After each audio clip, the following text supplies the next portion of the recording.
Welcome to the Hope Podcast. My name is Jonathan James, and I'll be your host today to talk more about women with bleeding disorders. I'm really excited about my special guest today, but I want to say a really important thank you to our episode sponsor, Genentech, for sponsoring this episode.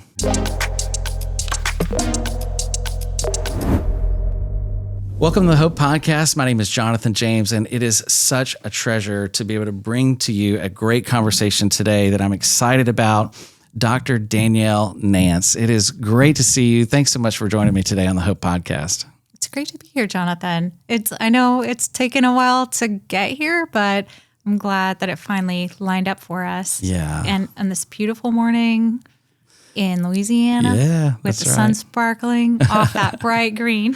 Well, the best things are things you usually have to wait for. So I have been looking so forward to this for a long time, and we've been friends for a long time. I was trying to remember back how long ago it was we first met, but it was probably over a decade. And so I just, we've been able to, talk through a lot of life together through the years, and I've just been such a joy to be able to know you as a friend, but also just have so much respect for the work that you do. And I'd love to just start a little bit there for people maybe listening in that don't know you as well as I do. Maybe share a little bit about where you live, where you're from, and what you do for a living currently. Thank you. Today, right now, we're living in Arizona. So kind of in the Phoenix metropolitan catchment area. Yeah. I work in one of the suburbs, Gilbert, Arizona, at Banner MD Anderson Cancer Center. They have created a nice home for me there and a spot for me to take care of classical hematology patients, but also my life's work, my desire, which is to take care of bleeding disorder patients and to help them find a safe place to live and to be hospitalized when needed. But mostly so they have access to the right treatment at the right time and according to their needs. So that's what I do. Banner's helping me do that, and I'm super grateful for that. So didn't know I'd end up in Arizona, but I'm really excited to be there. Yeah, from Utah originally, right? My family is from Utah. I was actually born when my parents had a sojourn in California. Oh, wow. They spent about 10 years in California, and maybe a little longer than that. 4 of the 5 of us were born in California.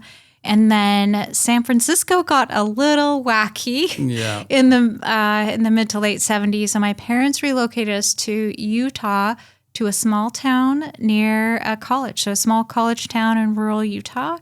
And that's where I spent my childhood and until I was 18 and could leave that small town and head back to the city. That's awesome. That's awesome. Well, I want to talk a little bit about, you're in the throes of talking about what you're doing now. You're in the throes of treating people in the hospital, people living with hemophilia and various bleeding disorders. And really at that point of care, you're dealing with really having to deal with a lot of expert decision-making in crisis moments and also with the daily management. And I think that the burden of that is something to be admired and cherished, and I'm so grateful for the work that you do, and the stories that we hear from patients that you serve are just so grateful for everything that you do. But it didn't start at Banner Health. It started many, many years ago before that in Utah. And so talk to us a little bit about your background. Like what was it like growing up? And also you're personally affected by bleeding disorder. So tell me a little bit about when did you discover that and what that was like growing up? Okay, so actually there's a really fun story there. So, I mean, scary, but also fun. I always had bleeding symptoms. I was that baby who had handprints on their butt from changing diapers and, bruises. I think one of the scariest times, my mom is still traumatized by this. I was cutting my bottom teeth. I actually still have the scar on my chin. And I fell, I think, on the sliding door, and that little tooth sliced my chin, went through my lip. Oh my gosh. So I'm like what, 18 months old? I don't know, not very big, and it wouldn't quit bleeding, and so it would start and stop and start and stop, and like any kid with hemophilia, they have a mouth bleed. and the enzymes in the mouth just digest through that little clot, and it's bleeding all over again. So my parents are, very thoughtful, religious. It was Sunday. They got my older brother and sister and me together, take us to church. My mom was so tired because she'd been up all night with me and not just for one day, but several. And one of the ladies at church offered to hold me for a minute so she could go into the bathroom and rest for a minute. And that lady dislodged the clot because I'd finally stopped bleeding, and there was a clot in my mouth and it wasn't bleeding anymore. My mom had let it be there. And this kind lady, she was going to clean me up. Oh. And anyway, so after that, I ended up at the emergency room. And she'd taken me to the dentist, and the dentist had tried to cauterize it. I mean, oh my gosh. I was the first in my family and the only one among my sibs to have hemophilia. And so and so we were in the emergency room, and I think that was the time when I was taken away from my parents, and they were sent to like the social work or the police to be interviewed about child abuse. Yeah, it wasn't the first time, but they didn't recognize the bleeding disorder. My mom has stories about me crawling into bed with her with that bleed or another one, and her waking up covered in blood and then going to my crib and picking up my pillow and it dripping with blood. Oh my gosh. I didn't die, but I still didn't get the diagnosis of hemophilia until I was 2, and I had my first joint bleed. And it kind of coincided with when we were getting pictures, those cute little pictures that parents get of all their little kids. Olin Mills. And something like that, right? So, Sears. Something like that. And so with joint bleeding, there aren't a lot of conditions that cause that. But hemophilia A and B are those. So hemophilia A and B affect muscles and joints in ways that most other bleeding disorders don't happen unless the bleeding disorder is really severe. And then that it's not so subtle. Like you're going to figure that out pretty soon after birth. But not with hemophilia. So when I showed up, because I wouldn't stand on my knee, I wouldn't stand on my leg, and it was barely swollen. You couldn't tell. But that's pictures actually hanging on my wall. Wow. The one where I'm at least not crying. I'm not smiling, but I certainly don't look happy. And my older brother and sister have this super cute, cheesy grins. Oh. And I'm standing there just, like stoically. So that's when I was finally diagnosed with hemophilia. So I was about 2. Wow. And the lore, which actually I love, is that, they couldn't figure out what was wrong. And some female medical student who didn't know any better suggested I might have hemophilia. And that's what led to them doing the right test and finding the hemophilia. So I love this story, and I just think that, that there's always a tension between the structure and free thinking. And do you really have to have structure in order to allow genius to fully develop? Yeah. Or do you need that free, unstructured time to allow those other ideas to really surface? And so that's a fun place to live and to think about the boundary of understanding and how it exists between those two states. So I had a diagnosis at the age of 2. This would have been in 1975. Wow. Even my parents were 100% sure that it wasn't von Willebrand disease. And so there was a lot of actually debate as I was growing up. Did I have factory deficiency or did I have von Willebrand disease? Because the two were thrown around a lot. I mean, von Willebrand disease was well recognized as a disorder that could affect girls, but hemophilia rarely affects girls. And it certainly, hemophilia wasn't well known anyway in the 70s. Things have changed a lot since then.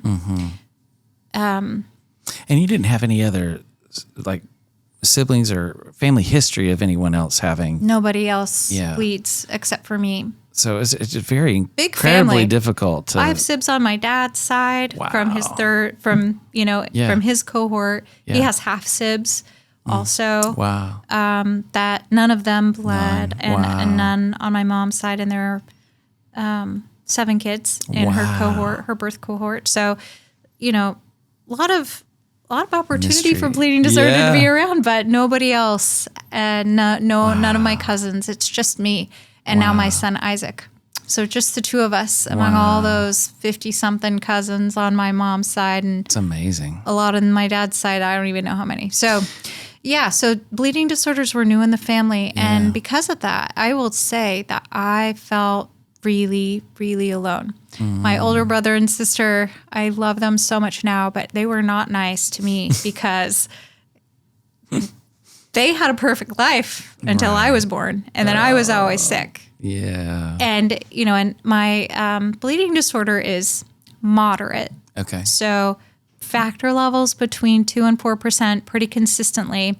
And I went back when I worked at the University of Utah and saw the factor levels that had been drawn when I was 18, 19, 4%.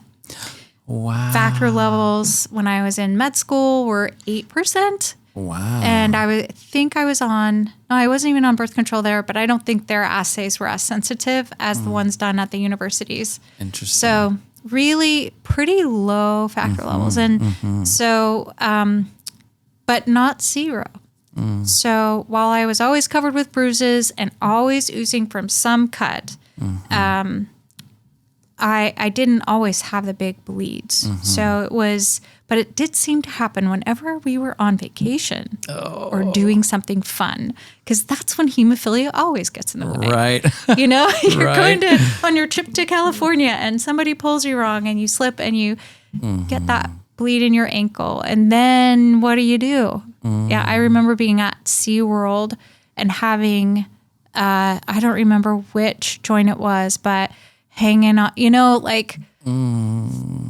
limping around that park the whole day, and just because, and then my sister and I got to go and spend a week with my Aunt Jan. It was before she had kids, so we were staying at her apartment in the Avenues, and she and her husband took us to the park. And so my sister's, she's 5 years older than me, but she was also much bigger than me too. So kind of heavier set, even as a girl. And so we were playing on the teeter-totters. Do you remember the old ones? With the wooden teeter-totters and the tea? Yes. Yeah. Oh, yeah. You know those, right? Oh, yeah. Dangerous. I got my ankle caught under one time, and I paid for that for a long time. I have a similar story. Okay. So she would go down and then bounce. Yeah. And I would bounce up off. Yeah. Oh my gosh, I loved it. We had so much fun. Those were the And best. so then, so we did that and I was fine. No injuries, perfectly fine. Felt like I was going to fly off the handles, but we had a great time. And then she got up off the teeter-totter, and then instead of letting me down gently, it slipped out of her hands, right? She got off and I fell down to the bottom, and my knee caught right under that handle. So left knee pain ever since. But then I'm on the couch, right? And I cannot move. And my aunt wrapped it up. And, you can't move. You can't stand up. Your older sister's like, you're ruining it for us, And I literally cannot. You're so uncomfortable. And, and I don't know if it's because I was the middle child, but, I learned not to talk about it. You hide it. You hide it. Suppress it, Even though it's swollen. Obviously, anyone can see, but no one knows what that feels like. And, and as a med student, and I learned what that means, that it's the blood pressure that meets the tension on the skin before that joint stops bleeding. And you feel every press of your heart against that joint capsule. And that isn't fun. It takes a long time before it stops bleeding and stops hurting. And standing in the shower, and I had factor when I was 4, right before my 5th birthday. I think I had been jumping off the bunk bed with my older brother, and ended up with an ankle bleed. And so, whole family. It might have been for Christmas. It might have been for Thanksgiving. But we lived in about 2.5 hours by car away from my parents' families in the north near Salt Lake City and Farmington area. So, for Thanksgiving and Christmas, we would always head up north. And I think, so it had been before. And I'd had the ankle bleed. So it was sometime around the holidays. And so they put me in the back of the car with this big fat ankle. And it was cold. And it was the time before seatbelts. So I'm in the back and bouncing around. And I remember that ride. It was so painful. I'm like 4, right? And I was cold and I hurt. And then we ended up, and it was dark outside, and we're in the ER. And somebody put my foot up on a pillow and packed it with ice. So I was already freezing, and they put ice around my ankle. And then they took me into a room without my parents. And they eventually gave me some factor. So they put an IV in without them. And there was some lady, because they had the communal rooms, right? With just the sheets between. So it wasn't like I was alone, but I wasn't without my mom. And this poor lady, she was, she reached over and tried to comfort me the best she could. She was in the ER too, right? I have no idea what her story was. And so they gave me factor, and I don't remember anything else but that. But a few weeks later, all the kids were together, and I was sick. And so we stopped at the hospital again. And I had hepatitis C. So it was right before HIV. But that infection that turned me yellow, and my mom said I was sick for almost a whole year. And I didn't eat my birthday cake. My sister ate it because I was sick and I didn't want to eat anything. And but that probably saved me from HIV, because after that, my parents did not take me to get factor. Wow. And I sat on the couch until my bleeds went away. The only time I got factor is when I broke my arm. And that's another great story. Chasing a boy, slipping on some grass. So yeah, I was 8. I was in the 3rd grade. Oh my gosh. So the factor that gave me hepatitis C allowed me to escape from HIV. So I'm grateful for that. Wow. But it was still, a lot.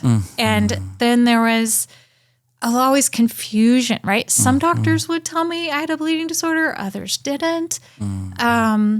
It was shameful to me. So I think that having that duality and trying to make sense of that, and knowing the limitless of my mind.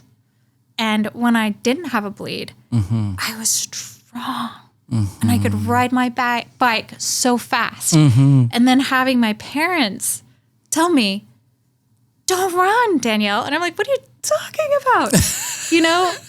My body feels great. Right. I love being in my body, right. And like I mean, I think we all have that degree of joy of just being alive when you're a kid. One of my favorite memories as a child for me was I used to love to run, and I would run in the backyard, and I would just run and run. I felt like I was going 100 miles an hour. I was probably only going like, not that fast. But, Doesn't even matter. I had this dog for a period of time that would chase me around the yard, and my whole goal was to run faster than he could. Faster and than I'm the pretty dog. sure that he could always catch me, but he would let me win. And that was I just remember the wind in my face and just this running.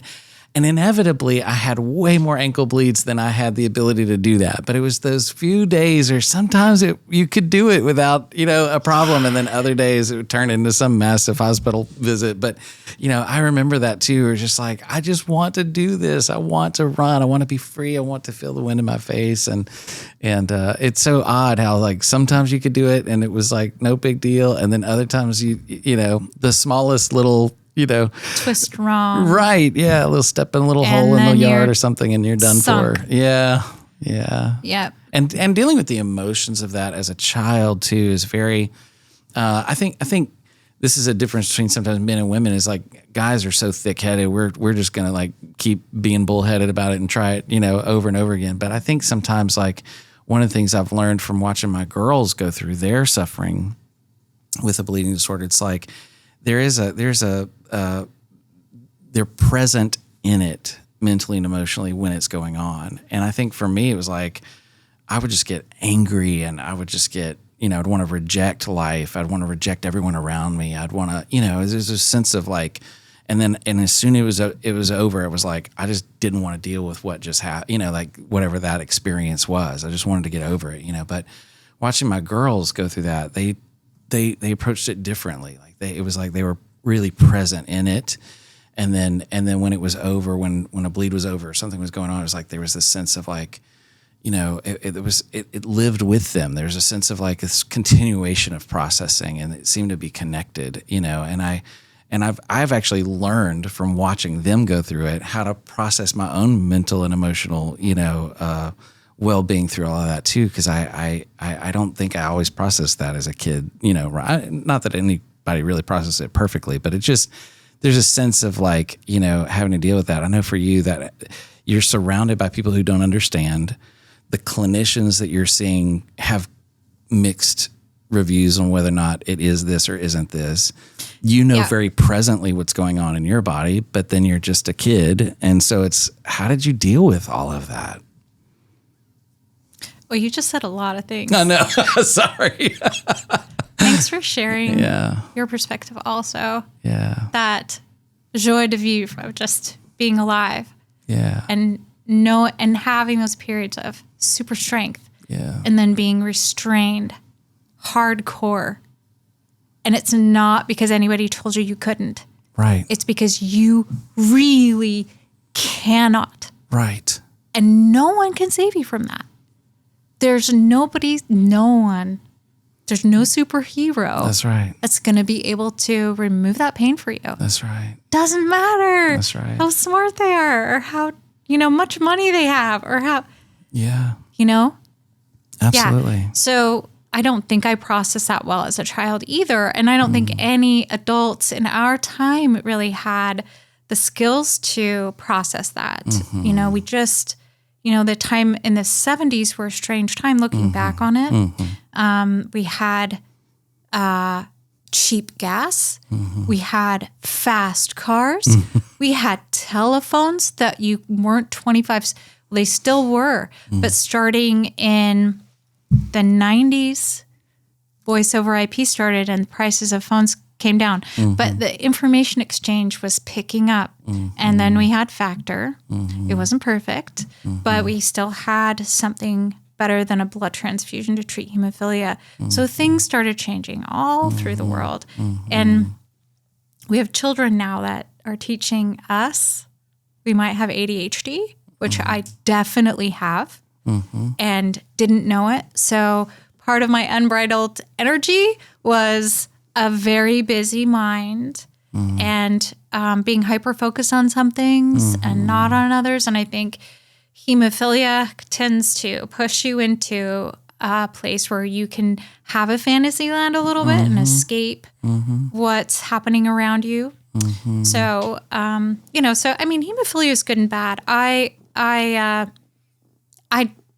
Gosh, never expected to make it to 50. I was pretty sure I wasn't going to. I remember having a conversation, I think even before my period started, where my mom I was so excited. I was thinking I was going to grow up. I was going to have 5 kids. I wanted to be a mother, Yeah. And my mom, super serious. Yeah. No, Danielle, not for you. Yeah. What? Crushed. I was crushed. I was like, what are you talking about? I'm a baby. I don't know. Yeah. I don't even know what that means. I haven't even had a period yet, And it was later, much later, my mom and dad had been told when I started my periods, I might not survive that first one. Wow. So I had been treated differently than my SIBs. I knew this. They all knew it. And I didn't know why. Wow. I didn't know why until much, much later. I think I was maybe even in my early 20s before my mom admitted that to me because I had made it through my periods. Right. Now, they were messy, but they were mine, so I didn't know any differently. Right. And I went through a lot of pads, but again, you only know that what was you mine, know. Yeah, right? Yeah, Anyway, so we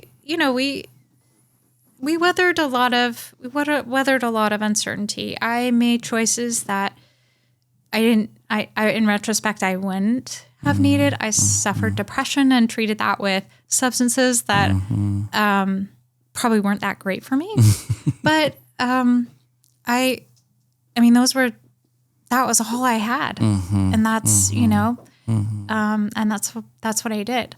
And so treatment for when you're going through your menstrual cycles was probably not even on the table. They weren't even thinking about prescribing back then for that. Yeah. Wow. No, I got married really young, so I was only maybe 19 when I got married. Wow. Yeah. And then I got on birth control pills, and that did help with a lot of symptoms. So, the 9 years or so I was on birth control, or whatever it was, 8 years maybe, my bruising was better and my periods were better. And I didn't realize at the time though, but the estrogen itself helps to seal up the leaks between blood vessels. Wow. And so estrogen treatment actually does help with bleeding symptoms. And it's a great treatment for people who do not yet need their uterus and ovaries.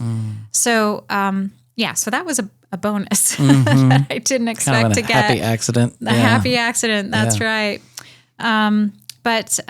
So definitely difficult young adulthood. But I will say I feel blessed and lucky, and I know there are times when whatever is out there has protected me, and it's almost as if I had some little angel on my shoulder saying, no. When a couple of my girlfriends got into heavier substances, and they never offered them to me.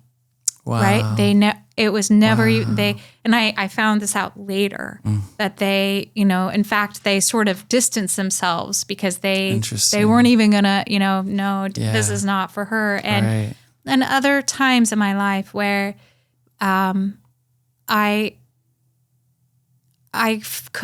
either was able to remove myself from situations or situations removed themselves from me. And I felt protected and I felt loved. And that when I dropped out of college for 3 years and found my way back and with support from some family members so I could get back in there. I'd lost my scholarship, but so I could get back to school. People who recognized in me that there was more than a bleeding disorder. And but things actually didn't really turn around for me until the bleeding disorders community.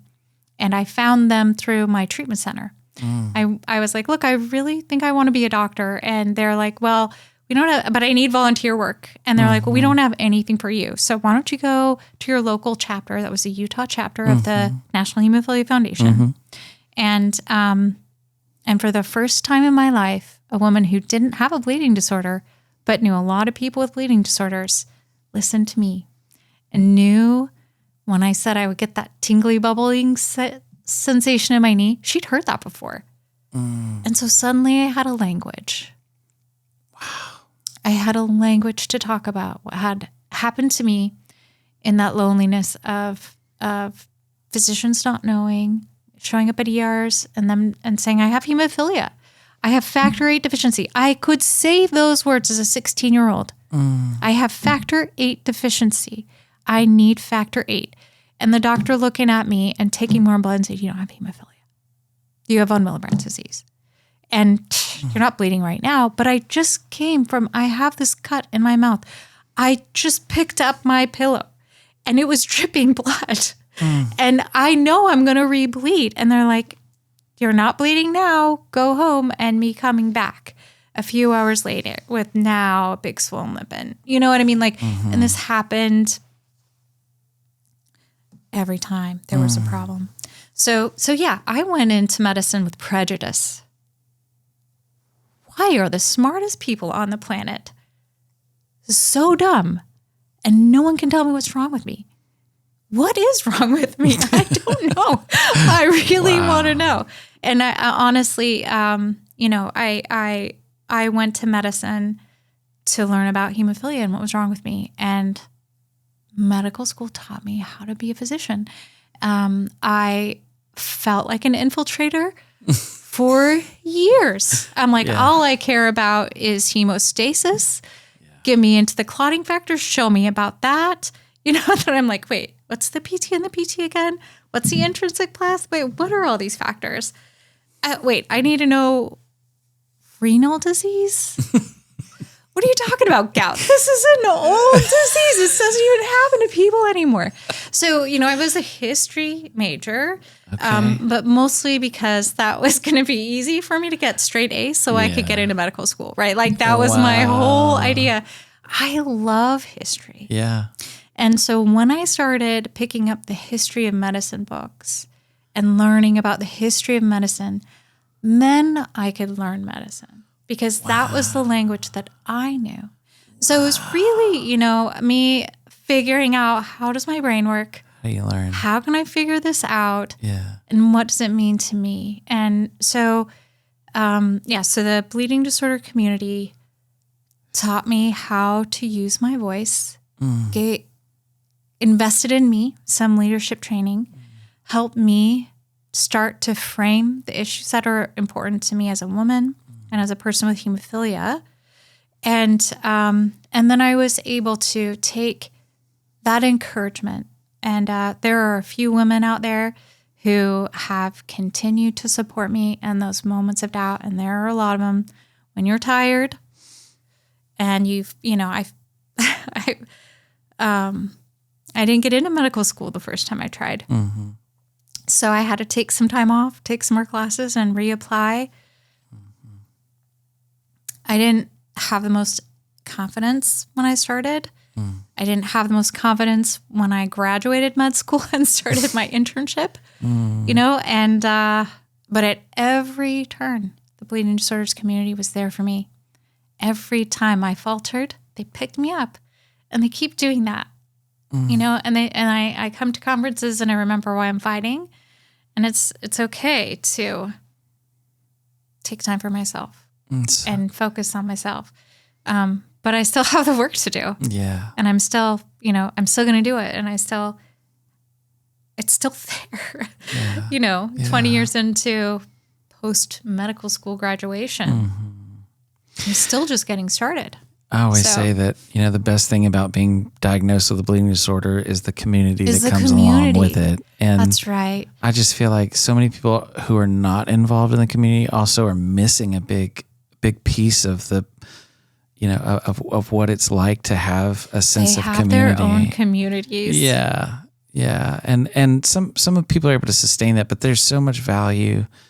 I love what you said about starting to form a language.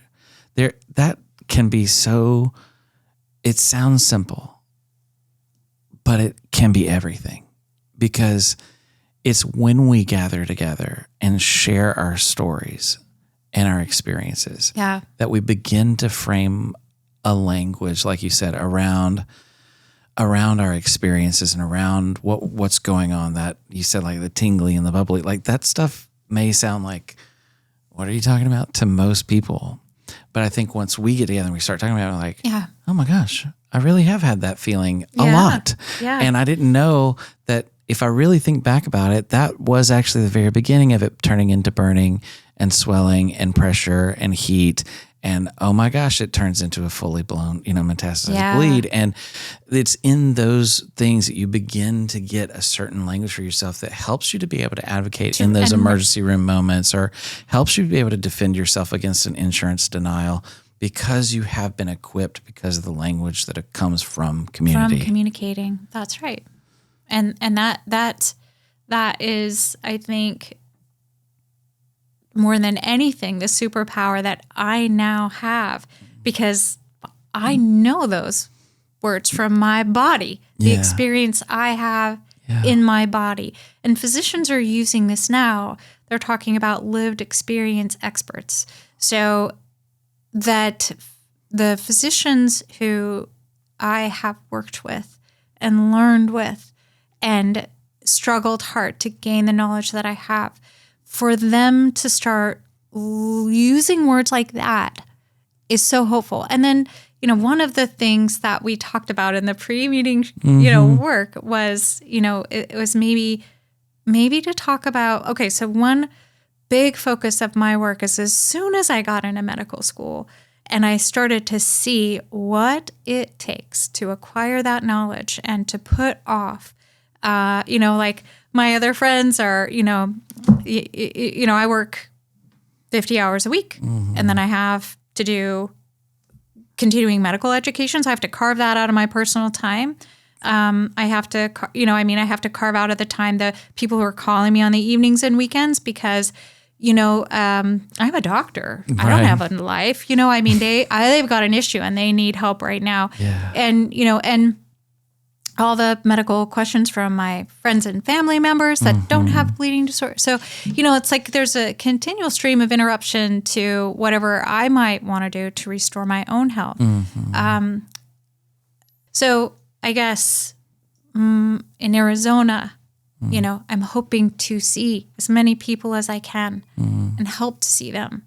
And not that I want to put myself out as but I am an access point to medicine. That's what I see myself as, the access point.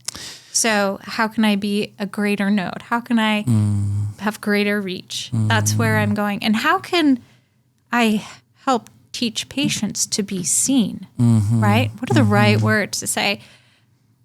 What is the language physicians use to speak to each other? What is the language physicians used to speak with insurers or hospitals? What does that look like? How do we open up those roads? What do I need to do as a provider to help other providers recognize those words? Those words that mean a bleeding disorder, those words that mean a sickle cell crisis, so that they're not dismissed as chaff, but actually as wheat that needs to be collected and gleaned and sorted. And so I've spent my focus since I've been in medical school. When I'm at patient conferences, and I did this at the Hope Conference a couple of years ago, and I've done it at the Ladybugs conferences and chest conferences. How do we open up that communication between the patient and the physician? And it starts with keeping a diary. What is your body telling you? What is happening to you? As a trainee at the University of Utah, there's this one woman whose son had severe hemophilia, and she had been recognized by the team members who were training me that she had low factor levels around 20%. Son had severe hemophilia. She had mild hemophilia, 20%. And they had offered her DDAVP as treatment because she had 20% of factor levels and she did respond, right?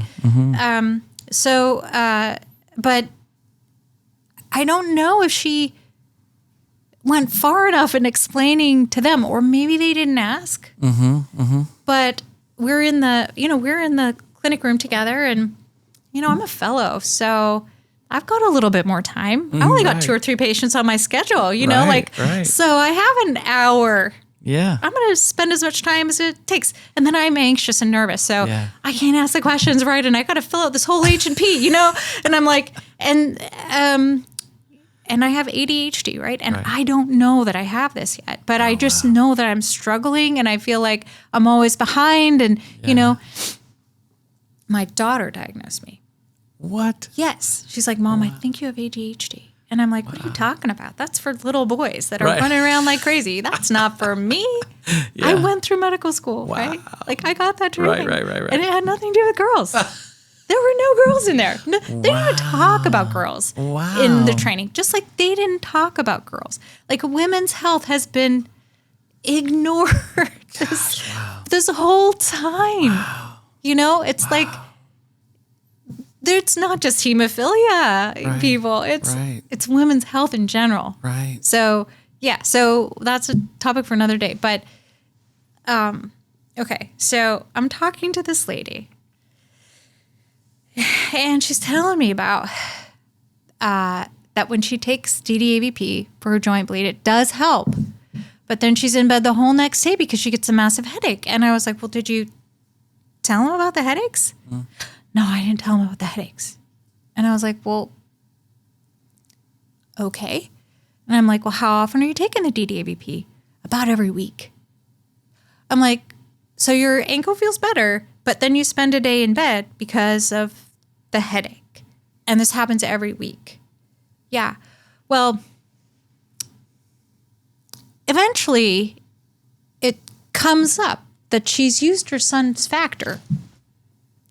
Because she knows I have a bleeding disorder, and I'm listening to her. Right. And I'm like, well, what happened when you used your son's factor? And she's like, oh man, I didn't have a headache, and I felt so much better. I had so much more energy the next day. And I'm like, really? Yeah, right. And I am, keep in mind, I am not even on regular factor myself now. So but I end up using it about every 10 days because I just can't handle the pain, right? I actually, going back to me, I actually got in trouble during my internship year, during my ICU rotation, because it was so much energy for me to get up out of the chair. It hurt so much. And I'm used to this. This is what I live with every day. I don't even think about this. It was so much work for me that I would have to think about getting up out of the chair to go in and like to rush to a code or whatever. I was taking Tylenol every night to sleep because my joints hurt so bad. And it turns out that was interfering with my ability to think, is the Tylenol every night. I'm just sensitive to it. But if you take it every single night, then it's not good for your body. It's not good for your brain. And I realized when I was using factor that I could think a lot better the next day if I didn't have Tylenol the night before. And so, but this is years later, right? I don't know this at the time that I'm in my internship. They just know that I'm not hustling the way I should, right? And I don't know that it's because my body hurts so much and that this is impairing my ability to be a physician. I don't even know this, right? Right. Because if you don't have factor and you don't know what you're missing, you don't know how bad it can be. Yeah. So, and just jumping ahead, my husband came with me to one of my appointments with my physician, who is also training me as a hematologist. And he's like, I think she needs more factor than what she's getting. Wow. And my hematologist is like, well, she should maybe get on 3 times a week factor. Boom. Or twice a week factor. I'm thinking, yes. So my husband is the reason why I started prophylaxis. Which is wild to think, because you are the one living with it. Hematology and you're in the fellowship. School. I have to say, that makes me feel so much better about my lack of being able to explain stuff, because I'm an explainer. Yeah. So I go through the motions of explaining. But it took me a lot, especially through my teenage years, my young adult years. Like, I would just want to go in, just whatever they're going to do and then get out. And I didn't explain very much. My wife was the same way. I get married and she's like, well, did you tell him about this? Did you tell him about that? Did you tell him about this? Did you tell him? I'm like, well, no, why would I do that? Exactly. And so don't but wanna here talk you about are it. in school learning about all of this and like you're in practice and all these things. And it's like, I'm in my it's 30s still by this not- point. Yeah, you're still not putting Yeah. two and two together enough to be able to think, oh, I need to bring this up in the clinic. That's so amazing. Wow.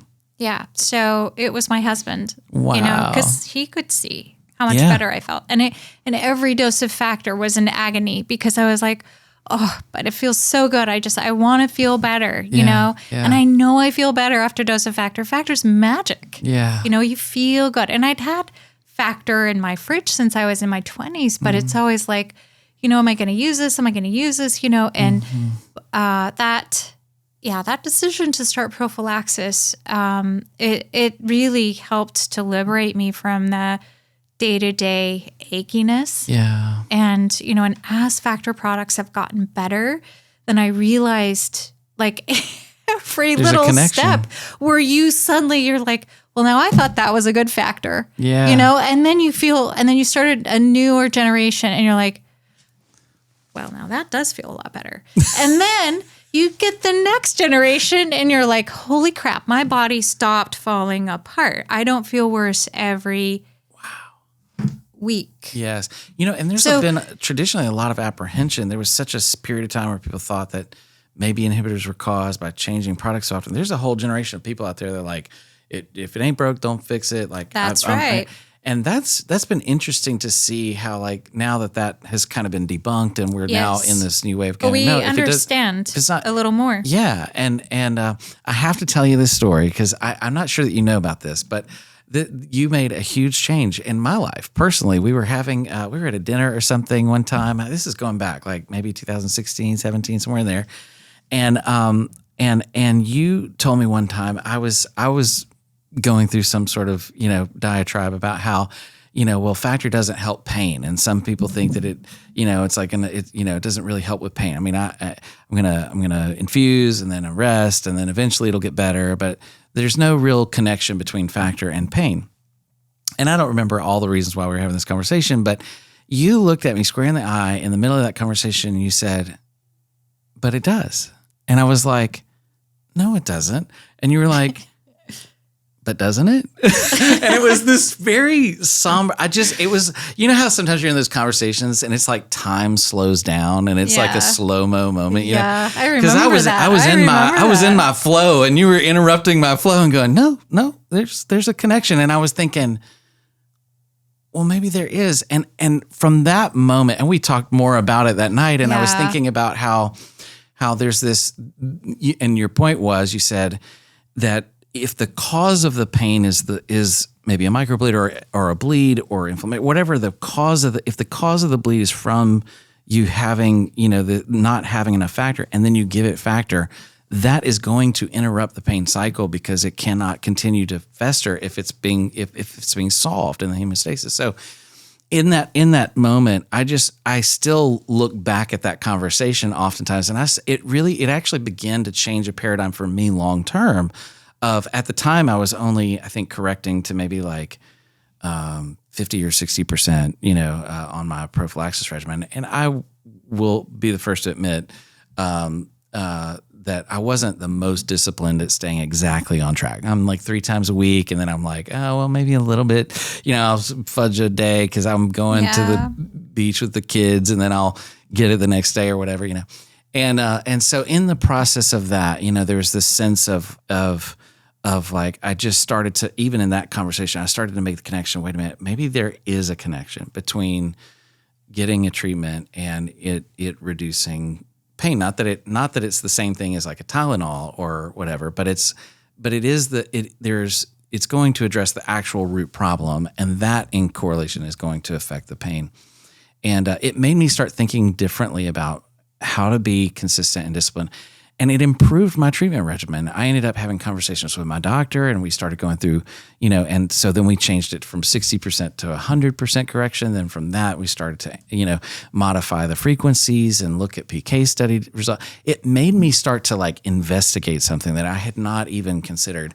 And it brought me to a place where I could start to have collaborative conversations with my physician in the clinic setting. And I think when I talk to people in the community, it's so commonplace that you have let's say you have an annual visit with your physician, which I know some people have higher frequency than that, which I'm thankful for.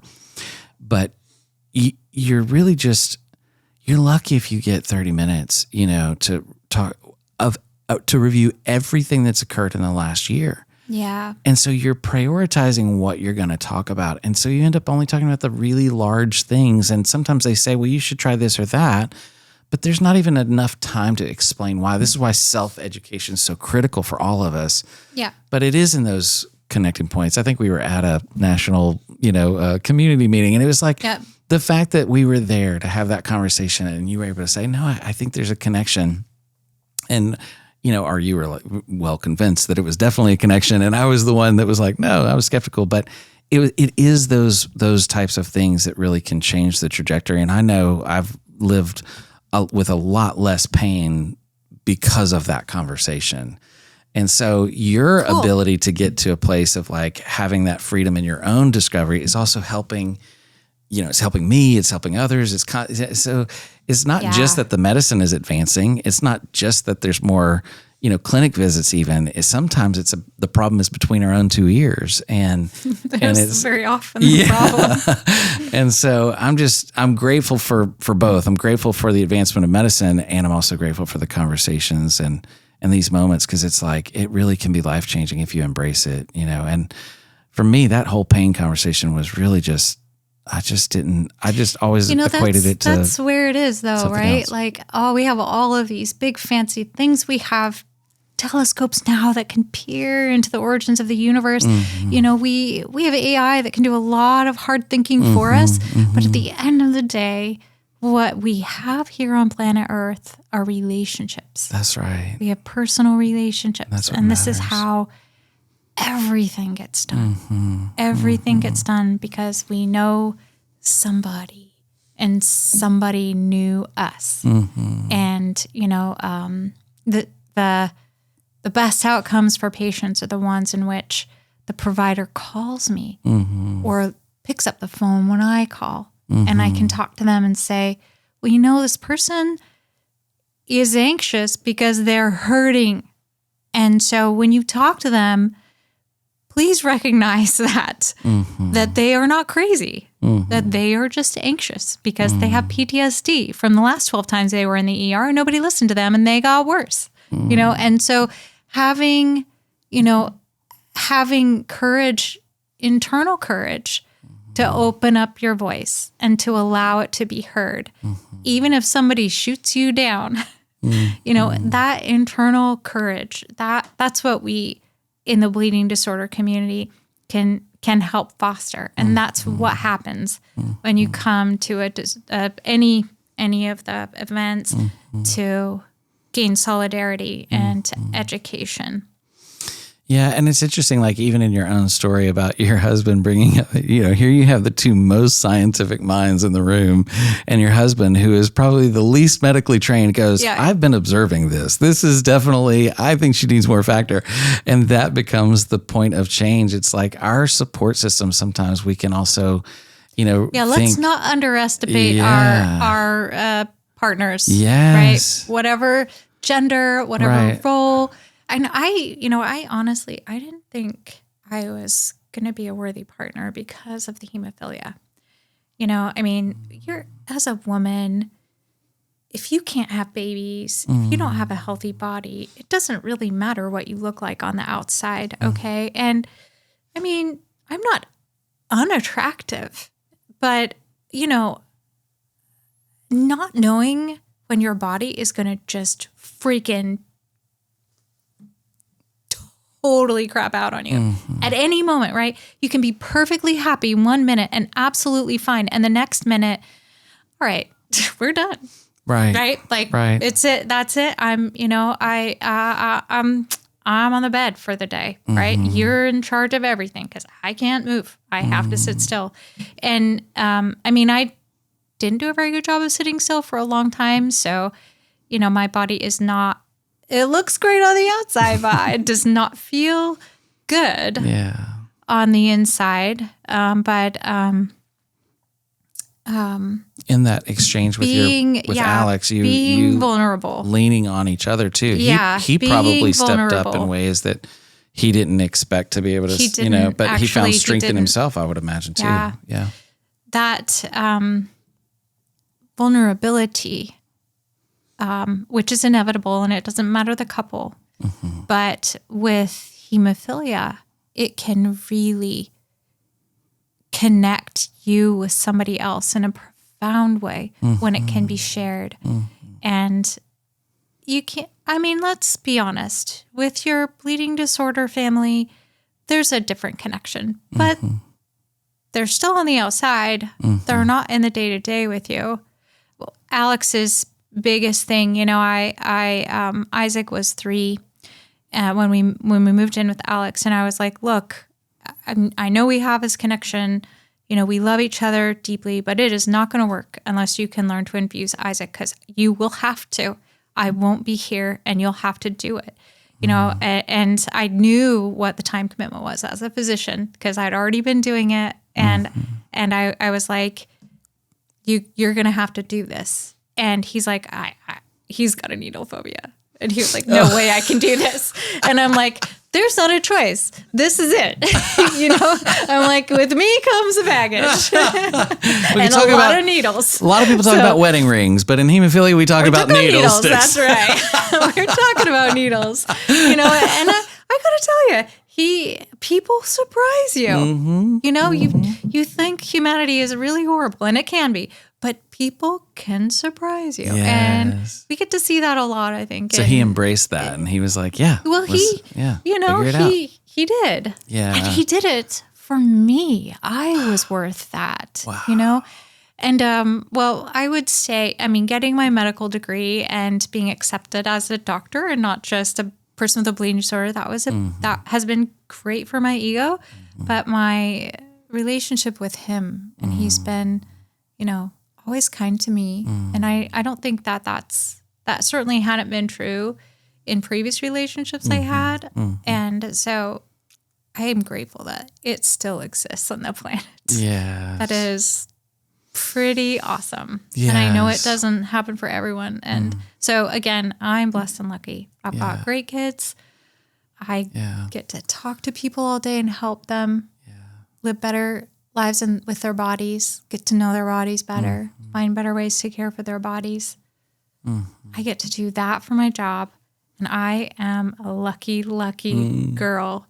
Hemophilia sucks, but together it's less bad. Yeah. The interesting thing about it's, the unsung hero in the hemophilia story is the caregiver, right? It's always the caregiver. It is. It's always the caregiver. And, I think that, it's interesting the endurance and the fortitude that comes from getting, they say like, you've heard quotes from like Michael Jordan and these elite athletes, right? Yeah. And so like, they say, well, you won this many times, whatever. And he's like, yeah, but what you don't see is the 10,000 games that I lost or whatever. It's like, I won 1,000, but I lost 10,000, and it's, like in those quotes of those elite athletes, a lot of times they're saying like, it's really that it's all about loving the practice and learning how to embrace the challenge of getting up to bat every single day over and over and over and over again. And so the people that have had more opportunities to get up to bat more often, usually the ones who seem to be like the rock stars, but it's really because they had more practice. And I think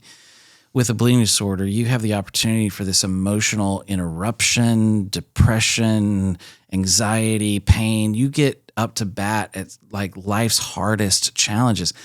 Romantic relationships being difficult because of this extra additional burden that came into it. It's like you get up to bat for that so much more frequently than maybe the average everyday person might. But for those who embrace it, there's something that can be so much, I believe, even more sweet about those things because you've had an opportunity to be really tested by those fires that give you that fortitude to be able to continue to press on when maybe other people in the rest of the world don't always have the fortitude to press on. And so there is a beauty from ashes story, I think, from a lot of folks that feel, that have been through that pressure. I want to talk a little bit. You mentioned Isaac, so we haven't really talked about the difference between being a person living with versus being a parent of. And I mean, if there was I have said about watching my girls go through their challenges that people ask sometimes, is it harder to be the patient or the parent? And I feel like it's been harder to be a parent because at least if I can go through the pain myself, I know what I'm dealing with. But if I'm watching them, there's so many, they don't have the language yet, or they're learning, or they're just trying to figure it out, or they're feeling depressed and insecure about their own personal, situation. So, tell me a little bit about what was it like having Isaac, and then all of a sudden now you're the parent. You got to be the one in charge and trying to walk through that journey with him. What was that like? Like, how many hours do we have? Yeah, as long as you want. I know. It's how to put it in a nutshell. Well, okay. So I'm going to step back just a bit, right? Go. So when I was in the 5th grade, in the back of the room, there were these first aid books. And I was like, hey, Mr. Anderson, when are we going to, how you go through the different books on the shelves? I was like, when are we going to look at these books? And he's like, they were from the 50s, right? They were these old first aid books written in the 50s, and they were just there. And he's like, oh, we're not going to go through those. And I was like, well, can I read them? And he's like, sure. So there were a couple different, there were multiple copies, but there were a couple different ones. And so I brought all those home one by one and read them. Wow. And I think I wanted then to be a physician. I'm pretty sure I got it into my head then. And I didn't know until I was applying to medical school, and I asked my parents' support. I was like, look, I'm going to go to medical school. I know this is going to be hard. And so I'm going to do this, but I need your support. And I made them this spaghetti dinner because I was so poor. But, they said, yes, Danielle, if you get into medical school, we'll support you. We'll help you, whatever that means. So I was like, great. Okay, awesome. Yeah. And my family did support me. My mom would come and stay with me and help take care of the kids during medical school, and I had exams so that I could focus on exams rather than taking care of my children. Because I had Serena, she was 9 months old when I started medical school. Wow. So I learned though that he was the 3rd wife of my grandfather. So my grandfather was born in the 1800s. Wow. Yes. And his first wife died, and he had 5 children with that wife. And they had grown up and gone. His second wife divorced him, took all of his land. Oh my gosh. And her father was a banker. And then the 3rd wife was my dad's mom. Okay. And so she was much, much younger than my grandfather. My grandfather was in his 60s when my dad was born. Wow. Yeah. So, I mean, that's how it was in those days. Right. So,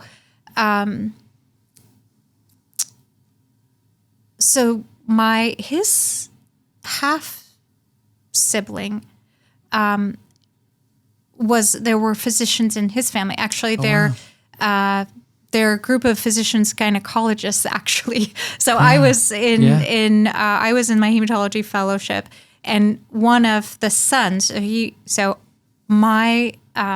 my grandfather and his great-grandfather were brothers. Okay. Right? So that's how we were related. And someone came to find that Dr. Nance, and they found me, and I'm like, no, that's not me. And he, and I'm like, hey, we're like cousins or something. And he's like, are you sure? And I'm like, yeah, and so anyway, so that was kind of fun. That was kind of a fun story. Yeah. But when I decided to become a doctor, I actually didn't know that I came from a family of physicians. And my great-grandmother had been a nurse, and she organized a big nursing program in northern Utah and helped establish that up there. So I have medical people in my family. That's, not a big stretch, but still, I was a woman in Utah, and women weren't usually slated for careers, let alone physician. So I didn't have a ton of support from the community. And then when I got pregnant with Serena, because I didn't make it into med school the first time I applied, so I decided I was going to get married and have kids. Good idea, but not the end of the road for me. So I did get pregnant again with Serena while I was applying the second time. And I interviewed 6 months pregnant, but I had already been pretty athletic, so you couldn't really tell with the suit coat on. And then I delayed for a year. So she was 9 months when I started med school. Oh, wow. And so I was kind of split between my intellectual needs and the biological needs of having a baby. And that was a challenge. I bet. It was a challenge. But then I realized when I started watching those daycare women and how they would play with the babies versus how I was dealing with my child. And I suddenly realized that not everyone can do what I do. Wow. And I cannot do what everyone else can do. I'm not great with early childhood. That's funny. Yeah. But I'm great with adults. So it's good to you know what I mean? recognize Like, that. and Yeah, that was yeah. a liberation for me. That's So good, can yeah. can I spend that emotional energy in the clinic versus in the, in the playroom and On the floor with Legos. and I do love Legos. Yeah. There's Yeah. there's no shortage of Legos in my house. Or dolls. That's We've right. got those too. And a lot of books. That's awesome. And a lot of puzzles. So but we have a lot of playtime too. Yeah, but we that's also, but medicine, Yeah.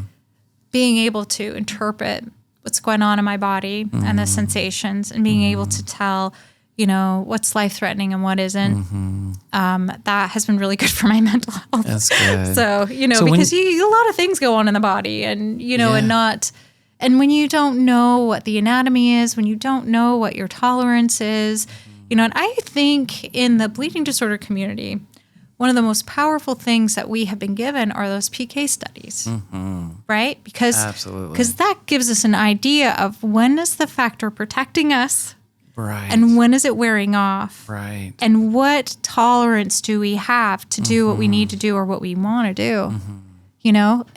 So it's like, it's the weekend. Yeah. You're going out of town with your girlfriend. Are you going to factor it before you go? Right. Yes, you are, because you don't want to be slowed down if something fun happens. Right. You know what I mean? Or if something Right. that you didn't expect happens, then you've got a window. Yeah. You've got a window to get that treated. And, and so knowing those types of things and bringing that up in the clinic, I think has helped open up a lot of doors. And so when I'm with patients and I'm helping them learn about their bodies and interpret the signals of their bodies, and then practicing that type of conversation together, well, what are you going to do? Right. You're going on a 3-day camping trip. Okay. And are you going to just take your factor with, or are you going to infuse before you go and take a dose, and having that opportunity to, to have a conversation about Right. how to use their treatment to the best ability. I've had a lot of conversations with men with moderate hemophilia. Oh, I haven't needed factor before. Oh, but you're not going to the gym anymore. Why is that?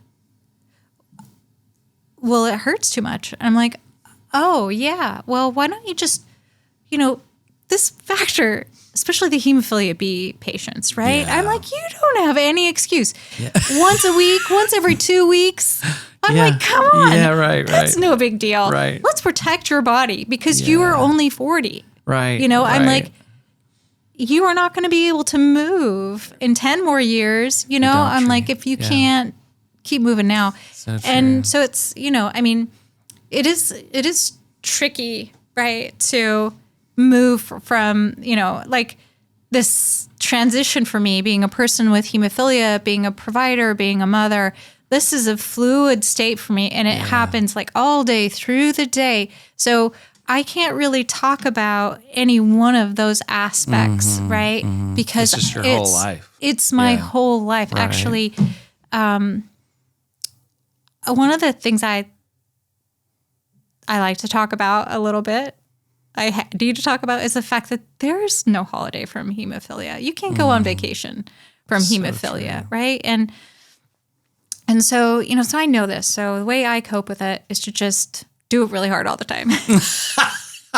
And so then if I'm reading a fantasy book or if I picked up pottery this spring. I don't know why I decided I need to do that, but here's the great thing about pottery is that you actually can't think about anything. Oh, wow. You actually can't think about, you can't let your mind drift. If you do, the clay on that wheel is gone, right? Wow. So you actually have to only use your hands and feel the clay and feel your body in the clay. Be present in that moment. Yeah. Yeah. There's no thinking about anything else. As soon as I know my mind is wandered, I pull my hands off the clay. Yeah. And I let my mind wander for a bit and I take a drink of whatever my beverage is. Right. And then I decide if I'm done doing clay for the day. Right. So there are moments for me when I do not have hemophilia, but by and large, that the way that I cope with hemophilia is to tackle it. Yeah. So going back to parenting, you have a son that has hemophilia, and in the process of this, you've got all this, lived experience, life experience of your own. And you've got now all this medical knowledge and you're trying to learn through all of these things. And his journey is very different than your journey. Oh, man, it's so different. And so some things are way easier in a sense, probably, but some things are like he's a different person than you are. So he doesn't think about things in the same way that you do. The things that interest you aren't going to interest him in the same way. Yeah. So in terms of being a parent and learning how to raise a son with hemophilia and all of the differences, like you can tell I keep avoiding this, right? Yeah. I'm like shifting the conversation. conversation. I think it's important. Okay. Yeah, it's important.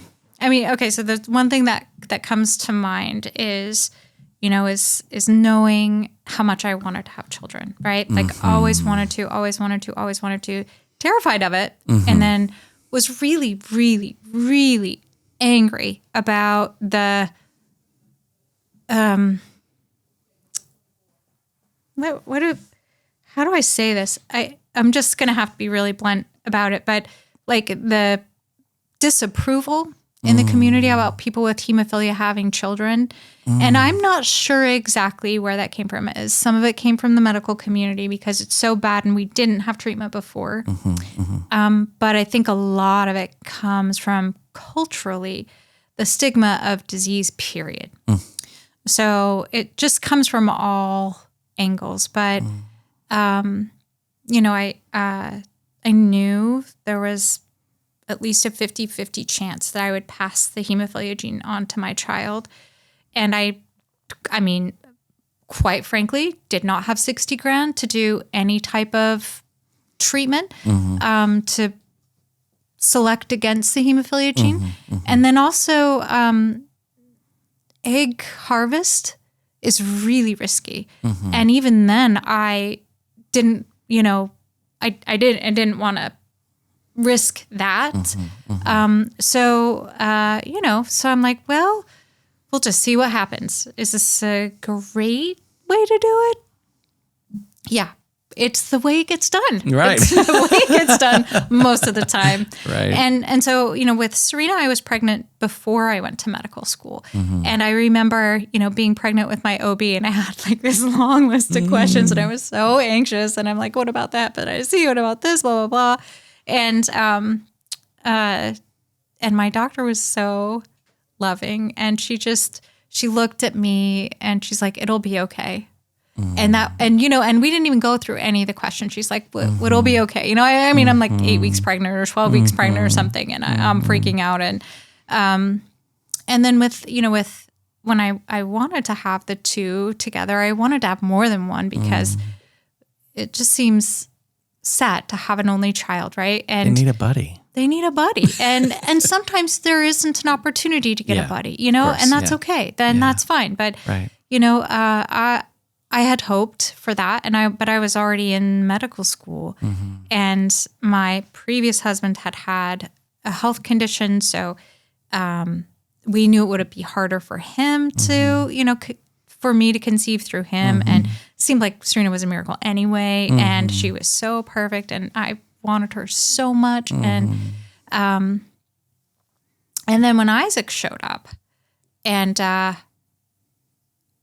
wasn't expecting that, but it was great news. It was good news. But I was a third-year medical student, so it was harder to figure out how that was going to work. But I got that, that ultrasound, that it was in the right place. And that, that was great because I was like, oh my gosh, if I have an ectopic pregnancy, I'm going to die, like all of these terrible fears. So there was the risk of passing it on. There was the burden of people who have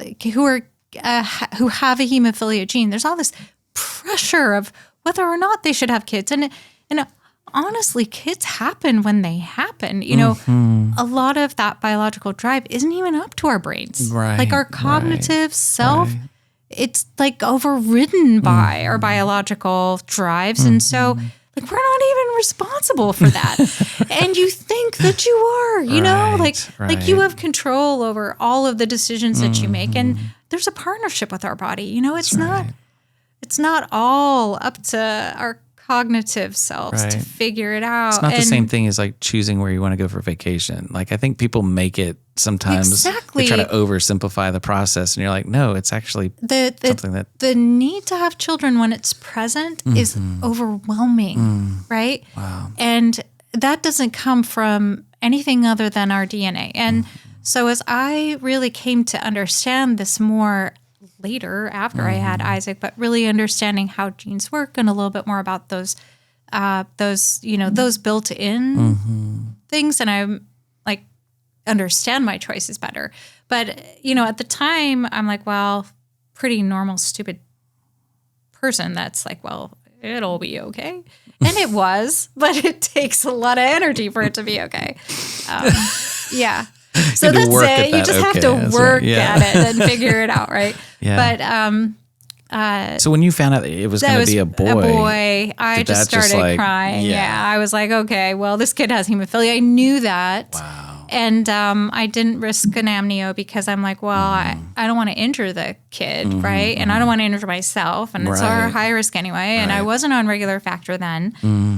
So Isaac was born, and it was traumatic because it was traumatic. I'm going to leave it there. And then they'd given me narcotics instead of an epidural, and just right before he was delivered. So he was quiet at delivery, and then they did the cord blood, the PTT of the cord blood, and they're like, 83 seconds, and I was like, he has hemophilia, and I was like, I think I was even on the phone with my dad. He was born and he has hemophilia, and I'm sobbing. And, the pediatrician was just, because I met with her before, and I was in the children's hospital, and I walked in the doors and I'm sobbing. And, and it was just like one of those things because, I still can't go to the children's hospitals. That is not my jam. Yeah. But she was really good. And it was that woman who held my hand, and she's like, it's going to be okay. And I was more paranoid than anybody else. And so Isaac would only ever get hurt when I was around, right? And I don't know what was going on when nobody else was around because he was always fine. It was only when I was home that he would get hurt, right? And so I'm like, is this just me? Am I just being paranoid? So, that wasn't exclusively, but, very often it was mostly me being hypervigilant. And I did ask for antidepressants right after he was born because I knew I needed a lot. And I had to revisit a lot of emotional trauma after he was born. I bet. And so that was a hard time. Yeah. He's beautiful. Yeah. And he belongs here. And he is amazing. He's amazing. And I told him that. I said, I knew you could have this, but I really wanted to. And that was more important than hemophilia. And so he, we have had a lot of conversations. He doesn't like hemophilia. And he says things to me like, I'm glad you're not alone, Mom. I'm like, oh man, that's the best. You know, so yeah, we get through it together and we do infusions together. And he'll sometimes do mine and I sometimes do his. And he's going to be a physical therapist. That's his new choice and job. So that's awesome. Yeah. So I'm really excited for him because more than anything, I want him to take care of his body. Yeah. Because taking care of your body means that you're not in a lot of pain or as much pain, right? So.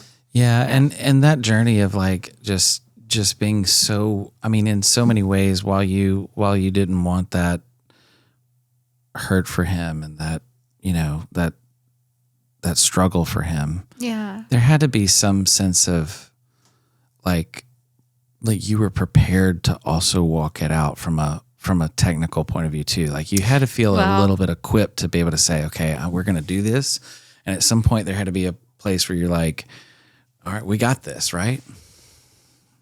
When he was little, I mean, did you have like a point where you're like, I felt we're like just that gonna, for sure. yeah. But then you have a newborn baby, whose forearm is the size of your husband's index finger, and you're like, wow, I'm supposed to find a vein to infuse this thing. Yeah, you know. Wow. And yeah. he was born in 2004, and if you remember, they weren't really starting prophylaxis in this country until like 2008.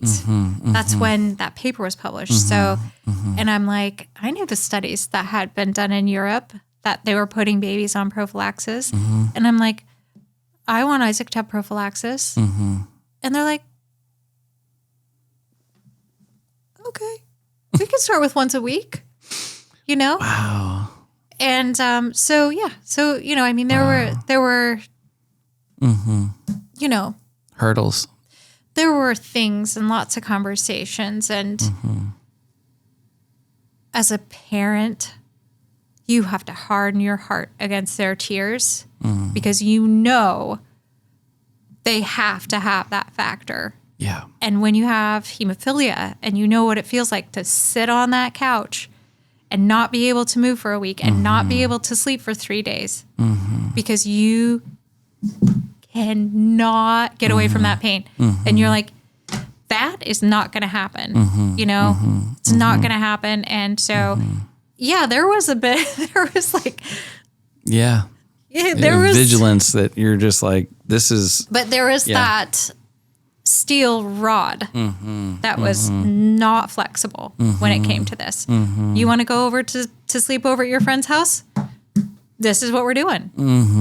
We sat in the car one time for like maybe 3 hours because Isaac didn't want to get his infusion.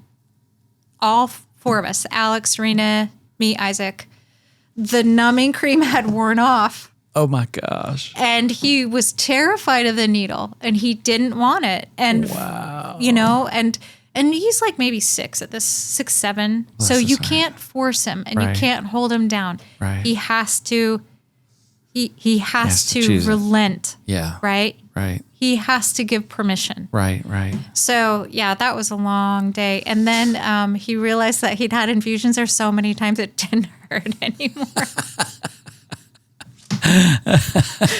Oh man, that was a great day, right? Wow. And then we didn't have to do the whole messy EMLA cream thing anymore. Yeah. But oh boy, so many. Yeah. So anyway, so we should take a break. Yeah. Question for you though. I get this all the time. Is it harder to be the patient or the parent? It's harder to be the patient for me because I'm living in my body and he's responsible for his body now. Yeah. I do think that because his experience is not mine. Okay. Yeah. I was alone. Yeah. And nobody believed me. Yeah. And I didn't have factor. So I feel bad for my younger self. And I feel bad for those physicians who didn't know what to do to treat me. And I feel bad for my parents. I feel bad for my older brother and sister and my younger brothers because they watched me suffer and they couldn't help. And they didn't even know what was wrong with me. But they were still helpless and couldn't fix that. My older brother talked to me about how angry he was about that. And I'd never thought about it from his perspective until he brought that up, you know, and how it affects the entire family. When you see today, looking at the landscape of how patients are being treated in hemophilia broadly today, and you see how there's still a pretty big gap between how men are treated versus how women are treated, generically speaking. Do you feel like that there's still some lack of urgency and lack of, you feel like some of what you experienced is still going on today in the clinic setting as it pertains to women with bleeding disorders? Oh my goodness. You do not even need to ask that question. That's why we're here. Right. Let's see. So, gosh. I've done a lot of thinking about what is still happening and how can we fix it. Mm-hmm. So part of it is training physicians to think about symptoms. But again, it does kind of confuse me a little bit, right? Because the physicians who've cared for me, when I've talked to them about what's happening to me, when I actually tell them, they really want to help, And so, could I have had prophylaxis sooner? Mm-hmm. Yeah, I'm sure I could have. Mm-hmm. I could have asked for it. Mm-hmm. Why didn't I? Why did it take my husband to ask for me? Why didn't I? Mm-hmm. And so I don't know the answer to that. I don't know if I didn't feel like I was worthy enough or because I didn't have low enough factor levels. But and also I do know why some physicians don't offer factor, and that's because it's really freaking hard to give factor to some women, right? Their veins are tiny. They're hard to cannulate. You got little boys with their skinny little arms. You can see those veins, right? They're right there in front of you. But a woman has 14 or more body fat than men. The veins are harder to see. They aren't as big vascular-wise. It's a big challenge to train a 30-year-old woman how to get a factor infusion. So there are logistics to getting factor into women, okay? These are things I didn't expect. And probably other people who came before me realized how difficult. And then, of course, I inject myself with factor. So it's not that big of a deal. You can get used to it, right? I know this. But most physicians do not have that same experience. They also don't know, so I knew a guy who was a heroin addict, right? And this was, I've had Dilaudid, so I've had an IV push-up Dilaudid. I know what that feels like, right? That's medical grade heroin. So interesting. Fentanyl, morphine, all of that is medical grade heroin, right? Wow. I mean, that's what that is. So all narcotics are the equivalent of, if you ask me, do I want a dose of factor or do I want a dose of Dilaudid? Sign me up there for the factor, right? Yeah. I know that's going to make that pain go away. Oh, yeah. Dilaudid doesn't. So sickle cell anemia, right? Patient comes into the hospital, they get Dilaudid, they get their pain medication, their pain goes away. But the sickle cell crisis doesn't. But actually nobody talked to them about the Dilaudid did not change the sickle cell. It only covered up the pain. It made you not care about what was happening in your body until it solved itself. It resolved itself with rest and IV antibiotics and fluids. And you know what I'm saying? The Dilaudid did not stop the sickle cell. And actually, some sickle cell patients are you can see the dawning of understanding in their eyes when they realize that they are not connected. The Dilaudid did not stop the sickle cell crisis. And so patients are coming into the ER thinking the Dilaudid is going to stop that pain crisis. And the ER doc knows that that's not the case, that, it's not going to do anything for the sickle cell crisis. It's just going to stop the pain. But there's a disconnect between what the physician knows and what the patient knows. And this is the big problem between what patients experience and what physicians experience. And we talk a lot more now about the patient experience, and there's even training going on at Banner, mandatory training to help providers improve the patient experience. Wow.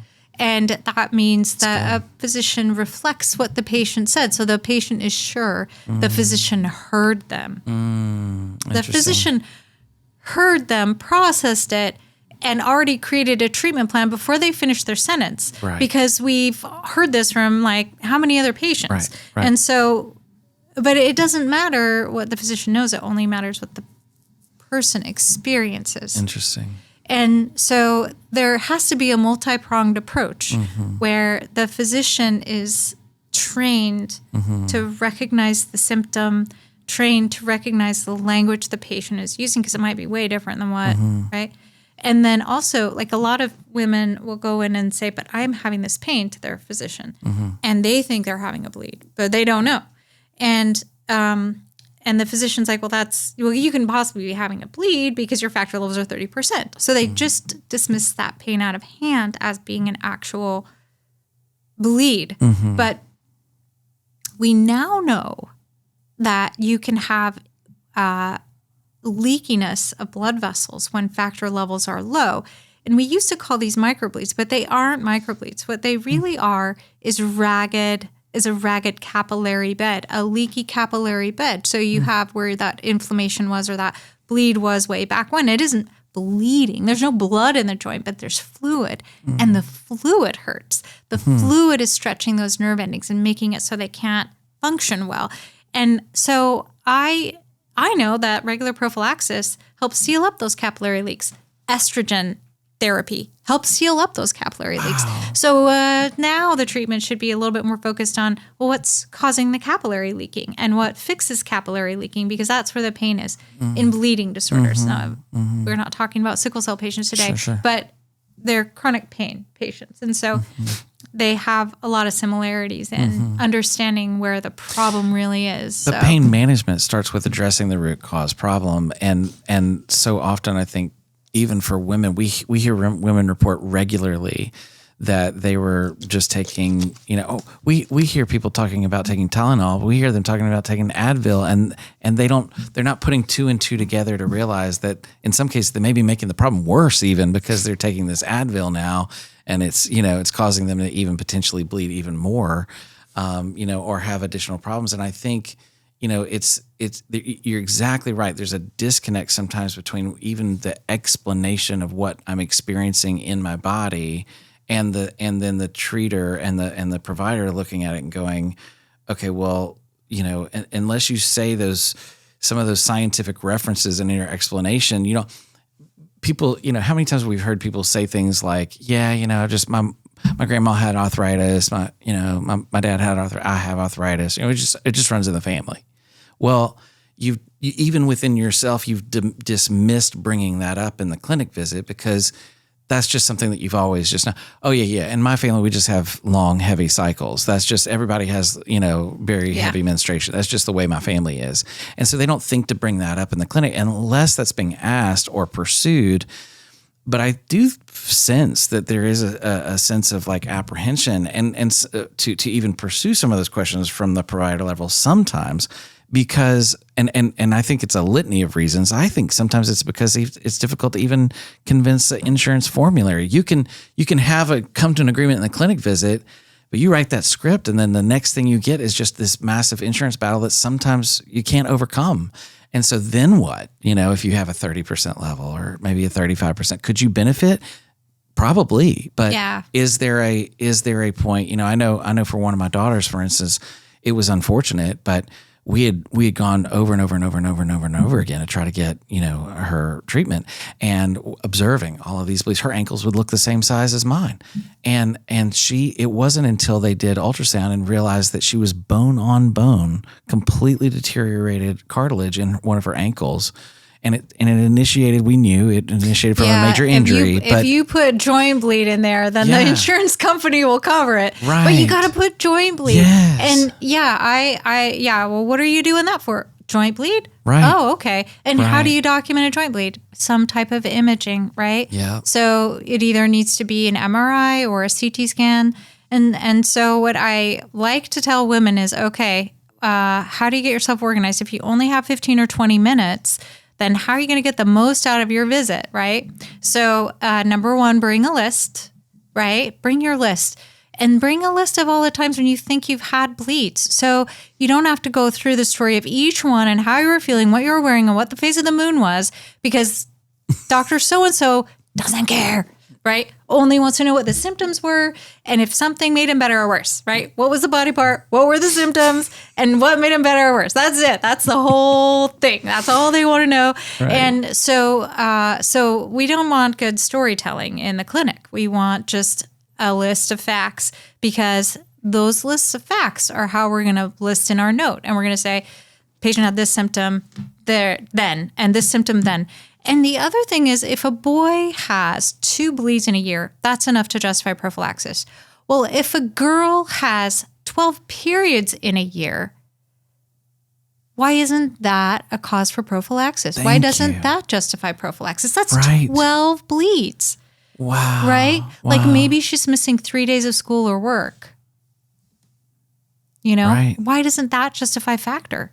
Right. Yeah. So, and then she has the swelling here and there too. So if 2 bleeds a year is enough to justify prophylaxis for a boy, 2 bleeds a year is enough to justify prophylaxis for a girl. But you got to document what it is you're doing and why. Right. And then the other thing is decreasing the stigma about how hard is it to get infusions. What do you need to do? Well, factor's expensive enough that a home nurse comes with it, doctor. So send the home nursing order and make the home nurse go out there and administer that factor and leave the peripheral IV in. Yeah. Yeah. And the woman can give herself another dose of factor. 1 dose of factor is never enough. Whose idea was that, right? I actually had a whole long conversation, and I keep on doing this, and I see more and more people understanding this, like a mild hemophilia patient gets a dose or 2 of factor, and then for a procedure or whatever, and then you proceed to ask them, how long did it take you to heal? 3 months. 3 months? What? That's not right. These are hemophilia treaters that have been taking care of bleeding disorders for 30 years, right? These are not novices, but they never asked that question, and they had no idea. You can't treat hemophilia for 2 doses. Come on. You can't. If you have someone with severe hemophilia, they're going to get a couple extra doses, and then they're going right back on prophy. You know what I'm saying? That's like, good. Same with mild hemophilia. You need consistent levels that are going to go throughout the duration of treatment. And they're like, do I really need all this factor? Do you really want to heal? Yes, you need all that factor, right? Right. Like I have a beautiful 22-year-old, 22, 23, I don't know. And he's been on Hemlibra, right? Loves the medication, but he's been playing sports. And every time he goes and plays sports, gets some swelling in his ankle, he'll do a dose of his standard half-life factor, and and it'll get better. But and then every time he goes back out to play, pain, it hurts, right? And so, you look at his ankle, compare it to the other side, and I'm like, well, did you notice there's some swelling here? He's like, no, I didn't really notice that. And I was like, oh, look, it's not moving quite as much as the other one now, is it? And he's like, no. And I'm like, okay, if we're going to fix this, then we need to fix it. And we need to fix it hard for a period of time, because it's either going to get fixed now or it's never going to get fixed. So like he's on a 4-week prophylaxis program because that's chronic synovitis and it's going to take some time to heal. And he can't, and he shouldn't be off walking. He's not going to play that particular sport. He is going to take it easy. Thankfully, it's summer. And he's not in college right now, so he can take the time off to do this. But he looked at me like, what? This is a lot of factor. And I'm like, it's a lot of factor. This is what it takes. If you really want to fix this, this is what it takes. And, so even with the Hemlibra, we have to be really thinking about what does it really take to solve that joint problem. And honestly, it is a huge amount of effort. So it's way easier to prevent those bleeds than fix them. Well, the alternative is also, like you said, like permanent damage or, potentially surgery down the road. Rapid progression. Yes. Rapid it's progression. not like it just goes away. No, we can make a big improvement where we're totally interrupting the rapid dissolution of that joint, like what your daughter had, right? Because that bad injury and then just continual chronic bleeding, like it just never got better after. Yeah, I know exactly. I had one time I was painting my hallway in my house, and we live in a whole old house, and I was painting it, and it was like a long day. I was just doing it I was trying to get it done for like probably family visiting in town or something. And so I'm like painting away. And so for like, in my right arm, I've had an elbow replacement. Actually 3, which is not a fun story. No. But my left arm is my strong arm. So here I am up above my head, like all day painting for like 14 hours or something crazy like that. And so anyway, somehow or another, I just strained the muscle in my back somehow in just a certain way that it just started swelling, and it just never got better. I mean, it's like 2 days, 3 days later, I'm like, I'm at a point where I'm debilitated. I can't move. I'm like in tons of pain. Now here I am at, I don't know how old I was at the time, maybe 40. And I'm thinking like, I am not putting 2 and 2 together. I'm still thinking this is just old man syndrome. This can't possibly be related, because I don't have muscle bleeds that often, because I do treat prophylactically. Yeah. I wasn't off my schedule, Right. knock on wood. But I was, so I'm thinking this can't, I'm treating, yes, I did a lot of activity, but it's probably I just pulled a muscle, or it's just a sore muscle. Yeah. Well, I go to my, I finally call the treatment center, because I'm like, I may need a couple extra doses, because I don't know, like maybe this is something I should be concerned about, because after 4 days and this is still like really throbbing and I can't sleep at night and all this stuff. Anyway, so they're like, come on in, let's look at you, do a, workup. And so anyway, I remember the doctor looked at me, she was like, listen, Jonathan, she goes, you're going to have to get really aggressive with this, and you're going to have to treat. I don't remember what the exact dosing was, but it was something like what you referenced, like, every day for this many days. And I want you on complete bed rest for the next 3 days. And I'm thinking, I've got a business trip and a thing, and I can't slow down. And this is like a Monday, and I need by Wednesday. I'm like, there's no way I can't possibly take 3 days off to like slow my life down address this. And maybe I can take the medicine, but I just can't put my life on hold for this, And I'm thinking all this in my head while she's talking. And so finally I'm like, if I'm just being really honest, like I can't take 3 days of bed rest. Like I just don't have the time. And she says, okay, fine. I will admit you into this hospital and force you to be down on bed rest. Yeah. And she's like, I will force you to be on bed rest in the hospital if you don't go home. And so I was like, okay, fine. Okay, fine. I'll go home and I'll be on bed rest, and I'm going to infuse and all this stuff. And she goes, and I'm walking out of the clinic. She goes, I'm calling Carla. If you don't do this, I'm calling her before you get home. Carla's going to make certain that you get on bed rest. Well, I did. And over those 3 or 4 days, all of a sudden it starts to improve significantly in just a few days. And I really was on bed rest, and I listened, which is hard to get me to do sometimes. But even for me, I still am not putting 2 and 2 together to go, this is a muscle bleed, And she's like, no, this is absolutely a muscle bleed, and here's what we're going to do to fix it. And I look back on that time and I think, man, that if I had not gotten that aggressive about doing that specific treatment regimen, like that, there's a good chance that could have continued to be a problem for a long time. And I'm so grateful, but in that moment, I was like, here I am at 40 years old, lived with hemophilia my whole life, gone through all these surgeries, all this stuff. And even for me, I'm still not asking the right questions or even thinking that this is the problem, even when the solution's presented to me. And it makes me think so often about, I think this is broadly across the whole community, but especially for women who have been told for decades that, really all forever, that you can't have this. It's just, can be a carrier. You're going to be a carrier, but if you're a carrier, it's a rare possibility you might have symptom. That's just, we've learned too much now. We know too much. And so now being able to change the language even in our own minds and saying, hey, that menstrual cycle that you have that lasts 10 days, like that's probably something you should think of in context of you have a genetic mutation.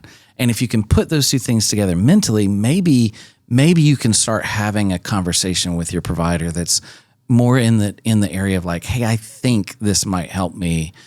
And then you start realizing, oh, I had a sprained ankle and it took me 3 months to recover from it. Well, that's not normal. Like there's probably a need for treatment there. Yeah. So you had some questions for me beforehand, Yeah, and I yeah, want to yeah. make sure there's one I want to make sure that we answer. So when it comes to women and hemophilia, there are two big things. Number one, when I was in my 20s before medical school, there was a conference. The National Hemophilia Foundation had done some focus groups to figure out, is there really a problem? Do women have bleeding disorders, right? So this is in the early 90s. So they determined, yes, there was. And there was limited amount of funding. And the von Willebrand disease had been almost completely unknown. There was hardly any literature about it. There were no programs for it. Nothing for von Willebrand's disease. And so group of physicians, group of patients, I was in that council. I voted that we shouldn't leave hemophilia A and B behind, but they said we only have this much money. We have to make a choice. Von Willebrand's is far more than hemophilia carriers, and the hemophilia carriers are already kind of in the clinic, so we're going to focus on von Willebrand's disease. So that was Project Red Flag, and it was all about von Willebrand disease and increasing physician awareness in OB-GYN offices, blah, blah, blah. So that effort primed the medical community for the rest of the bleeding disorders, right? And so, but hemophilia A and B in women was specifically not included because they didn't feel like they had enough resources in order to just tack that on along with it to figure it out. Well, I mean, I was still in medical school, so I didn't even know what I was talking about, or I had just started medical school. I don't remember, but I had a new baby, and, I had a lot on my plate. So I stopped going to the bleeding disorders. I wasn't heavily involved in bleeding disorders work at the time, a little bit here and there, but not consistently. Let's see. So roll time forward 20 years. And I have these old slides. I have this old, what was it? It wasn't HemoWare. Was it HemoWare even back then in the 80s and 90s? I think in the 90s. Yeah, there was a Hemo. I have a copy of this magazine at home. I saved it, and it has this big picture on it. One of my friends is actually on the cover of it, and it says women and hemophilia or something like that. And I was so excited about this, right? Because I'm like 18 or something. I was seeing this. I'm like, oh my gosh, women and hemophilia. And I open up this magazine, and it's about caregivers. Oh, wow. Mothers, wives. I was so mad. Right? And this isn't the only time. So I'm like, 17, maybe somewhere in high school, sophomore, junior, senior. I don't know, somewhere in there. I wasn't a senior yet, but I had been to the hemophilia clinic at the University of Utah, and they gave me this whole binder, right? It was an HTC clinic visit. I met with the geneticist. I met with the psychologist. I met with the hematologist. They're a great guy. It was Dr. Bybee. He was before George Rogers, who is a wonderful man. Anyway, so before George Rogers, and had my first HTC visit, and I get this whole big fat binder. It's like this huge 3-ring binder of bleeding disorder, care and management of hemophilia, right? Zero information in that binder about a girl with hemophilia. I was pissed, right? And so this problem has been around, but as I was in medical school and doing research, and then during my fellowship at the Bloodworks Northwest, it wasn't called that at the time, but I did a 2-year fellowship with them to learn about hemophilia care. And during that time, I started doing research about, has there been anything else written about women with hemophilia? And there has. There have been case reports about women who have sons with hemophilia who had low factor levels that had nearly died from hemorrhaging. They've written as far back as like 1916 in the medical literature. So these bleeding symptoms in women, they've been known forever. The knowledge has always been around. So why hasn't it been paid attention to? Right. And I can come up with a lot of different reasons. But the truth of the matter is, I don't know. But now is the time. There are studies out there that show that women have deterioration of their joints, even if they don't have symptoms the same as men. We know if a man with a factor level of 30% gets a surgery, he's going to bleed. Why wouldn't a woman with a factor level of 30% get a bleed, right? I did a project during my hematology fellowship where I asked women who were known carriers who had been genetically sequenced either because of their sons or for other reasons. And I went through and all of them with genotypes, and I asked them their bleeding symptoms. Well, even if they'd never had any other bleeding symptoms, 8 out of 10, 80%, had at least heavy menstrual bleeding. And if they really had factor levels above 80%, because I wasn't sure, I'm like, everyone who's a carrier is going to have some bleeding symptoms. No, if they have factor levels above 80%, they have zero bleeding symptoms. Like they do not bleed at all. And, and I'm like, okay. Yeah. And then there are these women who have levels between about 40 to 60%. And you have a really variable phenotype. Either you can have bleeding symptoms or you don't. And it probably depends on what else your body is made of. And we know as we've looked into coagulation that there are a lot of modifiers to bleeding disorders. So if you're somebody who takes ibuprofen regularly for whatever creaky reason, you're probably going to have more bleeding symptoms. If you have a variation of Ehlers-Danlos, you're definitely going to have more bleeding symptoms. Sometimes you can have a mild platelet disorder because they're really common, and you're going to have more bleeding symptoms.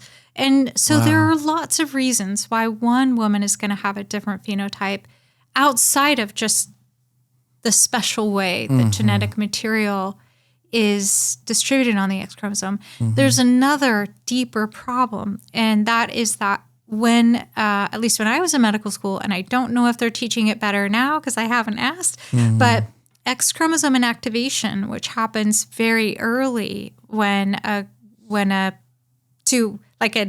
X egg and an X sperm meet, and that fertilization event occurs.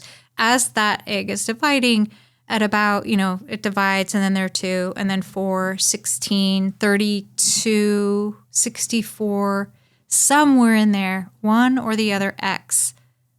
But before that is even more than a ball of cells, those cells are making a decision which X is going to be on and which one is going to be condensed for the lifetime of the woman. And each cell is it's going to be different, right?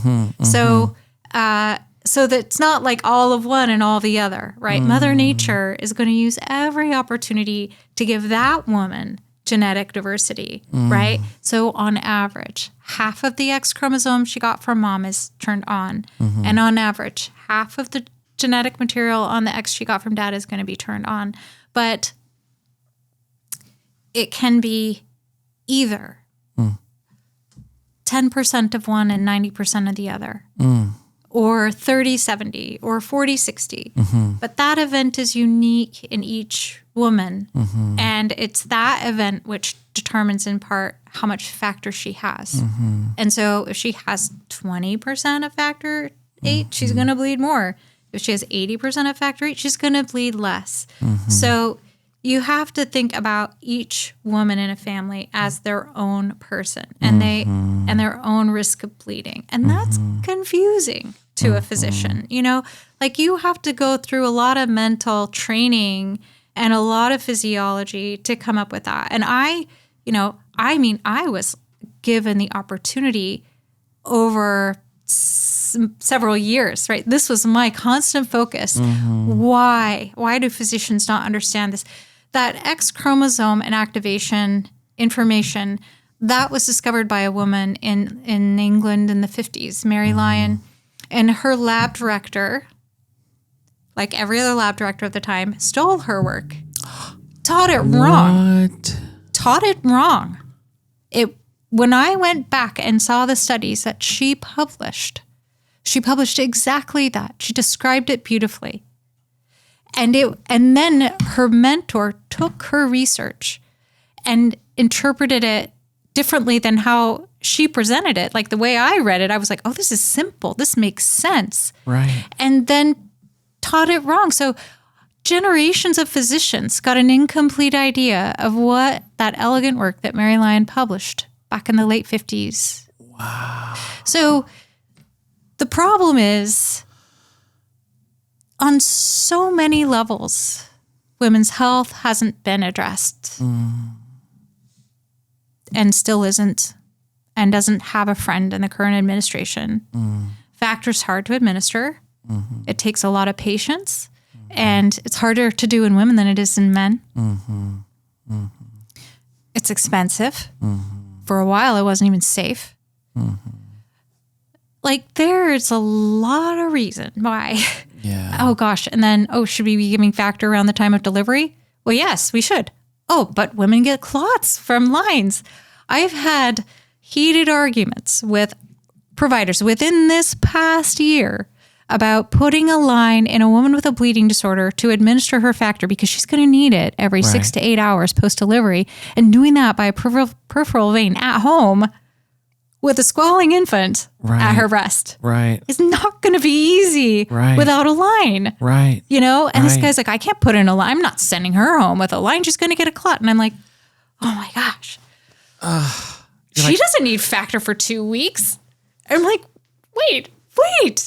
You're a young OB-GYN physician. Right. I'm a seasoned attending. Right. Why are you arguing with me? Right. And I'm blown away. In my head, I'm like, what did I do wrong as a woman where this young guy is arguing with me about the duration of Factor therapy for this woman who is documented, almost died from postpartum hemorrhage? Why is this young guy, why is he arguing with me about the duration of Factor? I'm like, how does he even have the nerve to tell me how much Factor this woman needs postpartum? Right? You know, I'm like, you just met this woman. I've known her for 1.5 years, right? I've been treating her periods for 5 days of Factor every month. And you think she's going to get through delivery with 3 days of Factor? I'm like, where do you get off? You know, and I mean, I was so taken aback by that. I was really, really unprepared for that. And I actually had to go to counseling over that to figure out how to get over that, because I really was mentally unprepared for a young man to challenge my authority, where I have more authority than anyone I know in the West. And there's no one else I know in Arizona, except for a couple of physicians at Phoenix Children's Hospital who know more about treating bleeding disorders than me. And not just because of my personal experience, but because I spent a couple of years in a coagulation lab, a couple of years doing research, and the hematology fellowship. And I didn't get troubled by anything else. I was really focused about the mission is to get physicians' work into the bodies of patients. So, you know, I hate to say this, but I do hear this a lot often from the community members, that there's this sense of like, well, if I had gone, I know I'm not, a physician, but here I am trying to explain my symptoms, and I don't feel like I'm in the emergency room and they're just not listening to me. And it's like, if I was just only a physician, maybe then they would listen to me. And, I know it doesn't help the situation at all, but it does, is sort of like, as a person who has had to advocate for himself in those emergency moments, and you feel like you're just not being heard, like it's both shocking and a little bit like, comforting is not the right word, but it's shocking, but also like surprising in a sense that you you are facing affirming. that uphill. Yeah, it's affirming it's that affirming like you that also, this even is as still a highest level degreed physician, that you most expert, most experienced, and you still can't get through to some of these other barriers. And I really believe that it's going to take a multi-pronged approach to be able to change the narrative for women in general, to be able to get the treatment that's needed. Yeah. I do think that it's probably going to start with the textbooks and the discussions that are happening in school. I think it's going to have to change from the research that's being published. I think it's going to have to do with... Oh gosh, there's a ton of research. Really? Yeah, we with Fair Time for Women, we went through and we pulled, there are like 100 articles about bleeding symptoms in women. So what we need to do is we need to start talking about those. Yes. We need to print all those out and we need to send those to any woman's home and say, take this to your doctor's office with you. Yes. You know, I know we've been at this for a little while here. And so a couple of the take home messages that I would have for women is the first thing is ask for an image. Okay. An image is worth 1,000 words. Like an ultrasound. A CT scan. Yeah. If a doctor if you say I'm having pain and I'm worried it's a bleed, and the doctor says, oh no, that can't be a bleed, then ask, well, what is it then? It's disrupting my life. If it's not a bleed, can you help me figure out what this is? Because it's disrupting my life. It's disrupting my life. I can't wash my dishes because of this. I can't go to work because of this. I can't perform my responsibilities because of this. You have to follow that up with, it's not just pain. It's interfering with my life. It's interfering with my ability to perform my duties. So it's really, it's being curious. Why do you think this isn't interfering with my life, right? These are people who delayed gratification over and over and over again to be in the physician's seat. They want to help. They want to be liked. Physicians want to be liked. They want to have your confidence, and they get shook when you don't believe, when you're not confident in their opinion, right? That does disturb them. Well, we need to allow our voice to be heard, and we need to be confident ourselves that what we're experiencing deserves to be explored. Yes. Well, if it's not a bleed, what is it? Okay. Last story for you. 15-year-old, dad has severe hemophilia. She's a symptomatic carrier. She has mild hemophilia A. So we can use whatever terminology somebody else, like symptomatic carrier with symptoms, manifesting carrier, hemizygote, person with hemophilia, girl with hemophilia, woman with hemophilia, gender neutral person with hemophilia. Doesn't matter. Right. Pick your term. Right. Whatever that person understands. We'll use that because we can just build with that. Okay? Right. Like we don't have to change any language as long as someone has at least some starting a beginning. Point. Yeah. Okay. So 15-year-old comes in and she's got foot pain, both feet, and her ankles hurt. Okay. Factor levels about 30%, 25%, whatever. Well, her feet hurt. Okay. Could that be bleeding? Could be bleeding. But what did we do? We did imaging. What does she have? Flat feet. That's why her ankles and her feet hurt. Not because of bleeding. And then she was B12 deficient. She was vitamin D deficient. She was iron deficient. So we put her on Hemlibra because she also had she tried Factor for her periods, and it was taking 7 needle sticks to get a dose of Factor for her. Okay. This is her grandmother's experience at infusing. Her father's an expert. Okay. They couldn't get her veins, right? She's having 12 bleeds a year. We put her on Hemlibra. When I first met this girl, she barely looked at me and would not talk. She let her dad say everything for her. Okay. Oh, and then we got her appropriate footwear. So her feet stopped hurting. And the B12 deficiency actually helped her nerve endings to recover. So that pain in her legs and her feet was actually in part from needing orthotic footwear supporting her arches, but also from the B12 deficiency and her nerves hurting. So she wasn't having bleeds, but she was having heavy periods. And so for that, she got Hemlibra, because when you bleed for 12 days, that's just, how can you have a normal social life? Right. You know? The bleeding. You can't. Right. Right. So, and a factor level like 30%, is she supposed to have bleeding, heavy periods like that? No, but she is. Okay, so she does. So, Hemlibra. Roll time for I see her 6 months later. This time in the clinic, she's looking at me. She'll answer some questions. Her dad doesn't have to do all of the talking.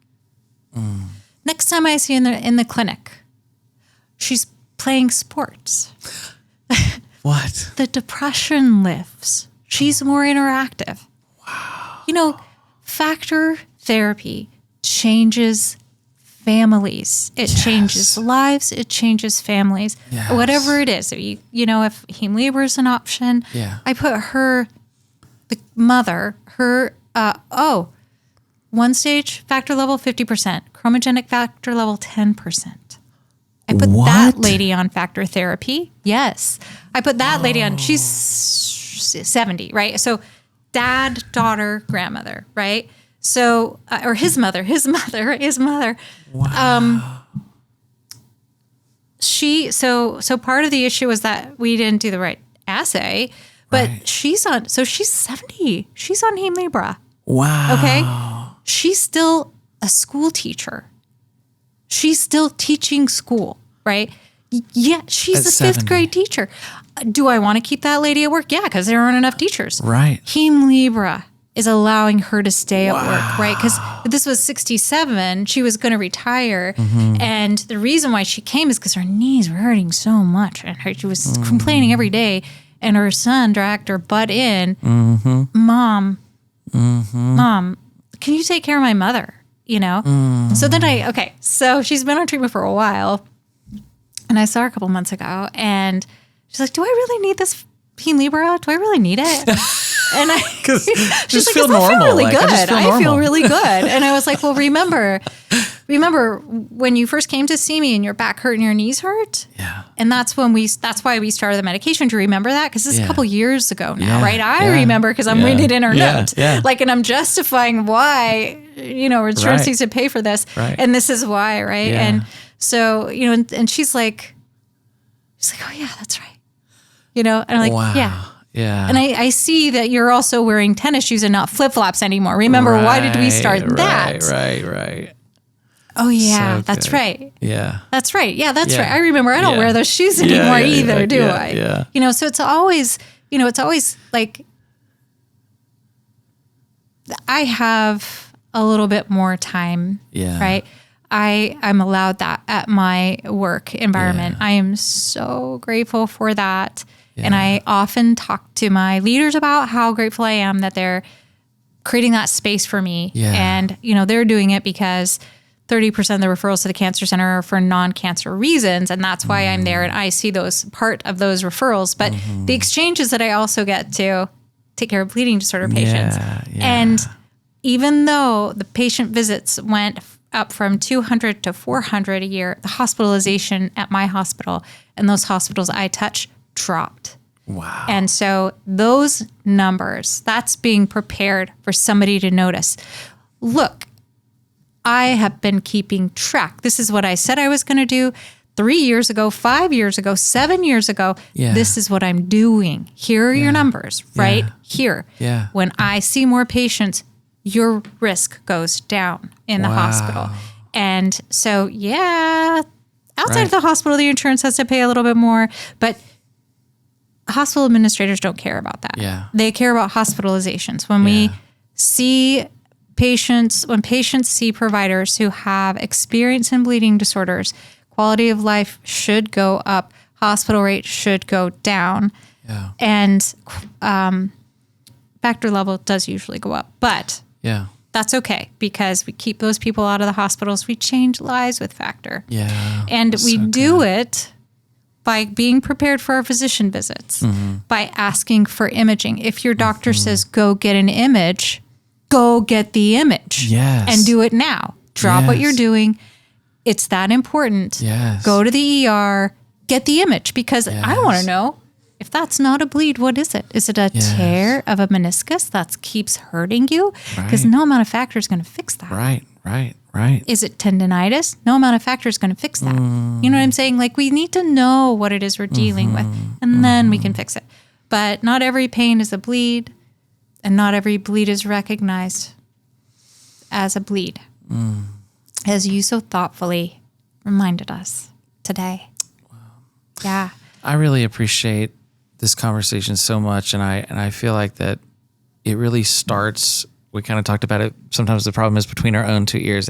I feel like if we as patients ask better questions and we come to that conversation with some level of empathy to understand, hey, there's a lot going on for the physician too. Like, you know, that we're not coming in. I always say that there's a difference between being an advocate versus being an activist.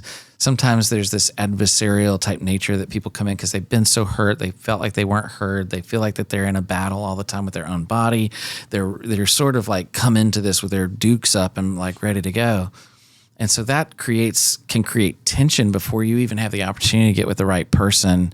And so, you know, I do believe we've got to be able to take a step back sometimes, even if you haven't been heard as a person living with a bleeding disorder, that, you know, that you still have to find ways to, you can attract more bees with honey than vinegar, right? Come fresh to each new interaction. Yeah. And, you know, I mean, I'm sympathetic to the physician side of things. I get tired. I am tired. I work really hard. If someone says, it took 3 months to get into you, Dr. Nance, and I say, yeah. I'm that busy. Yeah. No, I'm not. I'm not apologetic. I do the best I can. I sleep pretty well at night. Most nights, not every night, but most nights I sleep pretty well because I know I did my best that day, even if I fell short. Yeah. And I couldn't, I didn't always have that confidence. I'm grateful that I'm learning that now. Yeah. It isn't all up to the patient, right? The patient has to have the right provider who's present and well rested enough to hear what they say. And it isn't always the physician. You know, sometimes it's the nurse, sometimes it's a medical assistant, sometimes it's a physical therapist, you know, but there's probably one person among that team who's going to have the bandwidth to hear you. So if you weren't sure you were heard, say it again. Yes. If you sent a message to your clinic and they didn't respond, maybe they got 80 messages that day. This actually happened to me. I kept having people tell me they left 3 messages and why didn't we respond to them? And I was like, gosh, that's weird, because I saw the lists of voicemails that the nurses were pulling off. Like, there was always somebody like listening to the voicemail and pulling them off. And we had notebooks full of these things, right? And then the conversations going back and forth between the back office staff, and how many times I got interrupted in my thinking to answer a message for someone that had an urgent call. And, you know, and I'm like, how is that possible that someone left 3 messages and no one called them back? And it's because when the voicemail got full, someone would leave a message and it just wouldn't record. So they thought they left a message and no one ever heard it because it never got recorded. So sometimes right, the provider really didn't get the message the way that was intended. Right. And so you have to ask again. Did you get my message? I left a message. Well, no, I didn't. But I don't know why I didn't got that message, because I got so many. I mean, I've had nurses quit because there's so much work. Too much. Yeah, it's too much. Yeah. Dr. Nance, you need 2 nurses. 1 nurse isn't enough to keep up with you. Yeah. What? Right. You know? Well, why am I so difficult? Right. You know? Like, why is it so difficult for me? I think the thing that's so impactful is that if we just all understood that give everybody a little bit of grace, right? If the physicians can give the patients a little bit of grace to know. Yeah. You said it earlier at the beginning, was talking about how like if they're coming in and they're agitated and it's because they're anxious because they're in pain in their body, there's a certain measure of like if the physician could have a little bit of grace for what the patient's going through. And the patients, I think sometimes we need to give a little grace to what the provider's going through. Or just tell us what you're going through. Yes. I cannot read a mind. Yes. I can imagine what somebody needs. Yes. But yeah. You can't like, make it up. You got to listen. No. Right. But I don't know what it is if Until it isn't said That's right. or written down That's or right. somehow communicated. Yeah, and I just think that we kind of said this at the beginning of the conversation, is that the best place to form your own language is really in community. It's in context of connection with others, and so I really believe with all my heart that this conversation will have a positive impact for people, to give them sort of a framework to feel like they have permission in a way to just be able to say, okay, wait a minute, these extra bruises, these long menstrual cycles, these difficult bleeds that just don't seem to go away right away, and I feel like I need more, attention to. Like sometimes we just need permission to ask for additional, another look, right? Another visit, and then I love what you said about just how much communication is so important, is going into those conversations with well thought through. We encourage people all the time to journal their experiences so that they do write down a bleed, they do write down a bruise, they do write down this date and time I was doing this activity and this is what happened, and sometimes and photos, right? Take a picture of it. Yeah. I see a lot of bruises. Yeah. A lot of bruises. Yeah. And so I just feel like that it's so important to gain that language and that understanding for yourself, because sometimes the problem isn't that the treater's not listening or the provider's not listening. Sometimes it's not that the formulary at your insurance company denied you because you asked for it and they denied you. Sometimes the problem is you just didn't realize that this could be a product of a mutation in your bloodline, that you actually are not just a carrier, but you are experiencing these symptoms because you actually have hemophilia. And just because somebody hasn't put that label in your chart yet doesn't mean that it isn't so. But you having you talked about earlier, the curiosity, even for yourself, like to go, is that tingling and burning? And is that pain? Is that long side? Is that normal? Is that what I should be? And investigating that and trying to build a partnership with the provider instead of it just being a one-way, street. It's more like, how do we work together in this? And I'm so grateful for the work that you do.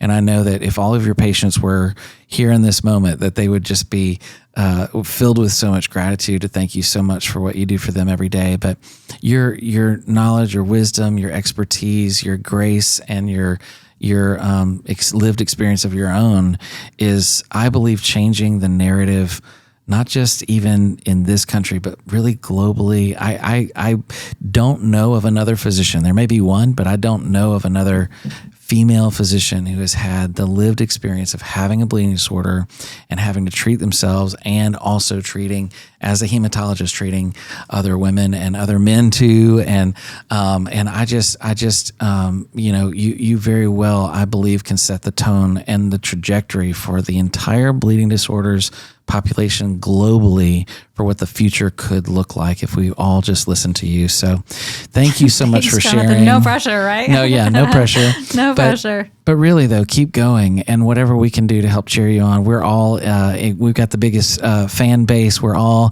Dr. Nance fans. So thank you so much for taking your very, very precious time and energy to share your stories with us today, and to also just do the work that you're doing every day. I know it's filled with passion and purpose for you.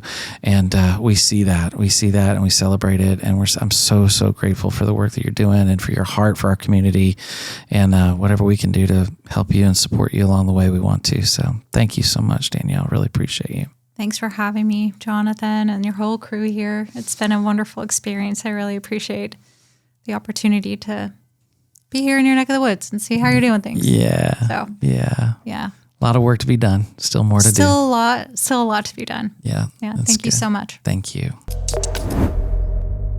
Thank you for joining me for the Hope Podcast today. And a big special thank you to my guest, Dr. Danielle Nance. It is so important to have these conversations like this to further the discussion about how we can advance research and increase awareness. And you can help out by sharing this episode with maybe your providers or maybe your friends and family who have also been aware of bleeding disorders and learn more about the things that you may face from day to day. I hope this episode helped you. And if you liked it, please be sure to take a moment to like and subscribe this video. It helps the algorithm out. And it's important to be able to share this information further with more people who may be affected by bleeding disorders. And also, we want to say a big thank you to our episode sponsor, Genentech, for giving us the opportunity to be able to share more content like this with you. It's so important to be able to have moments like this, and we hope to see you in the next one. Thanks so much.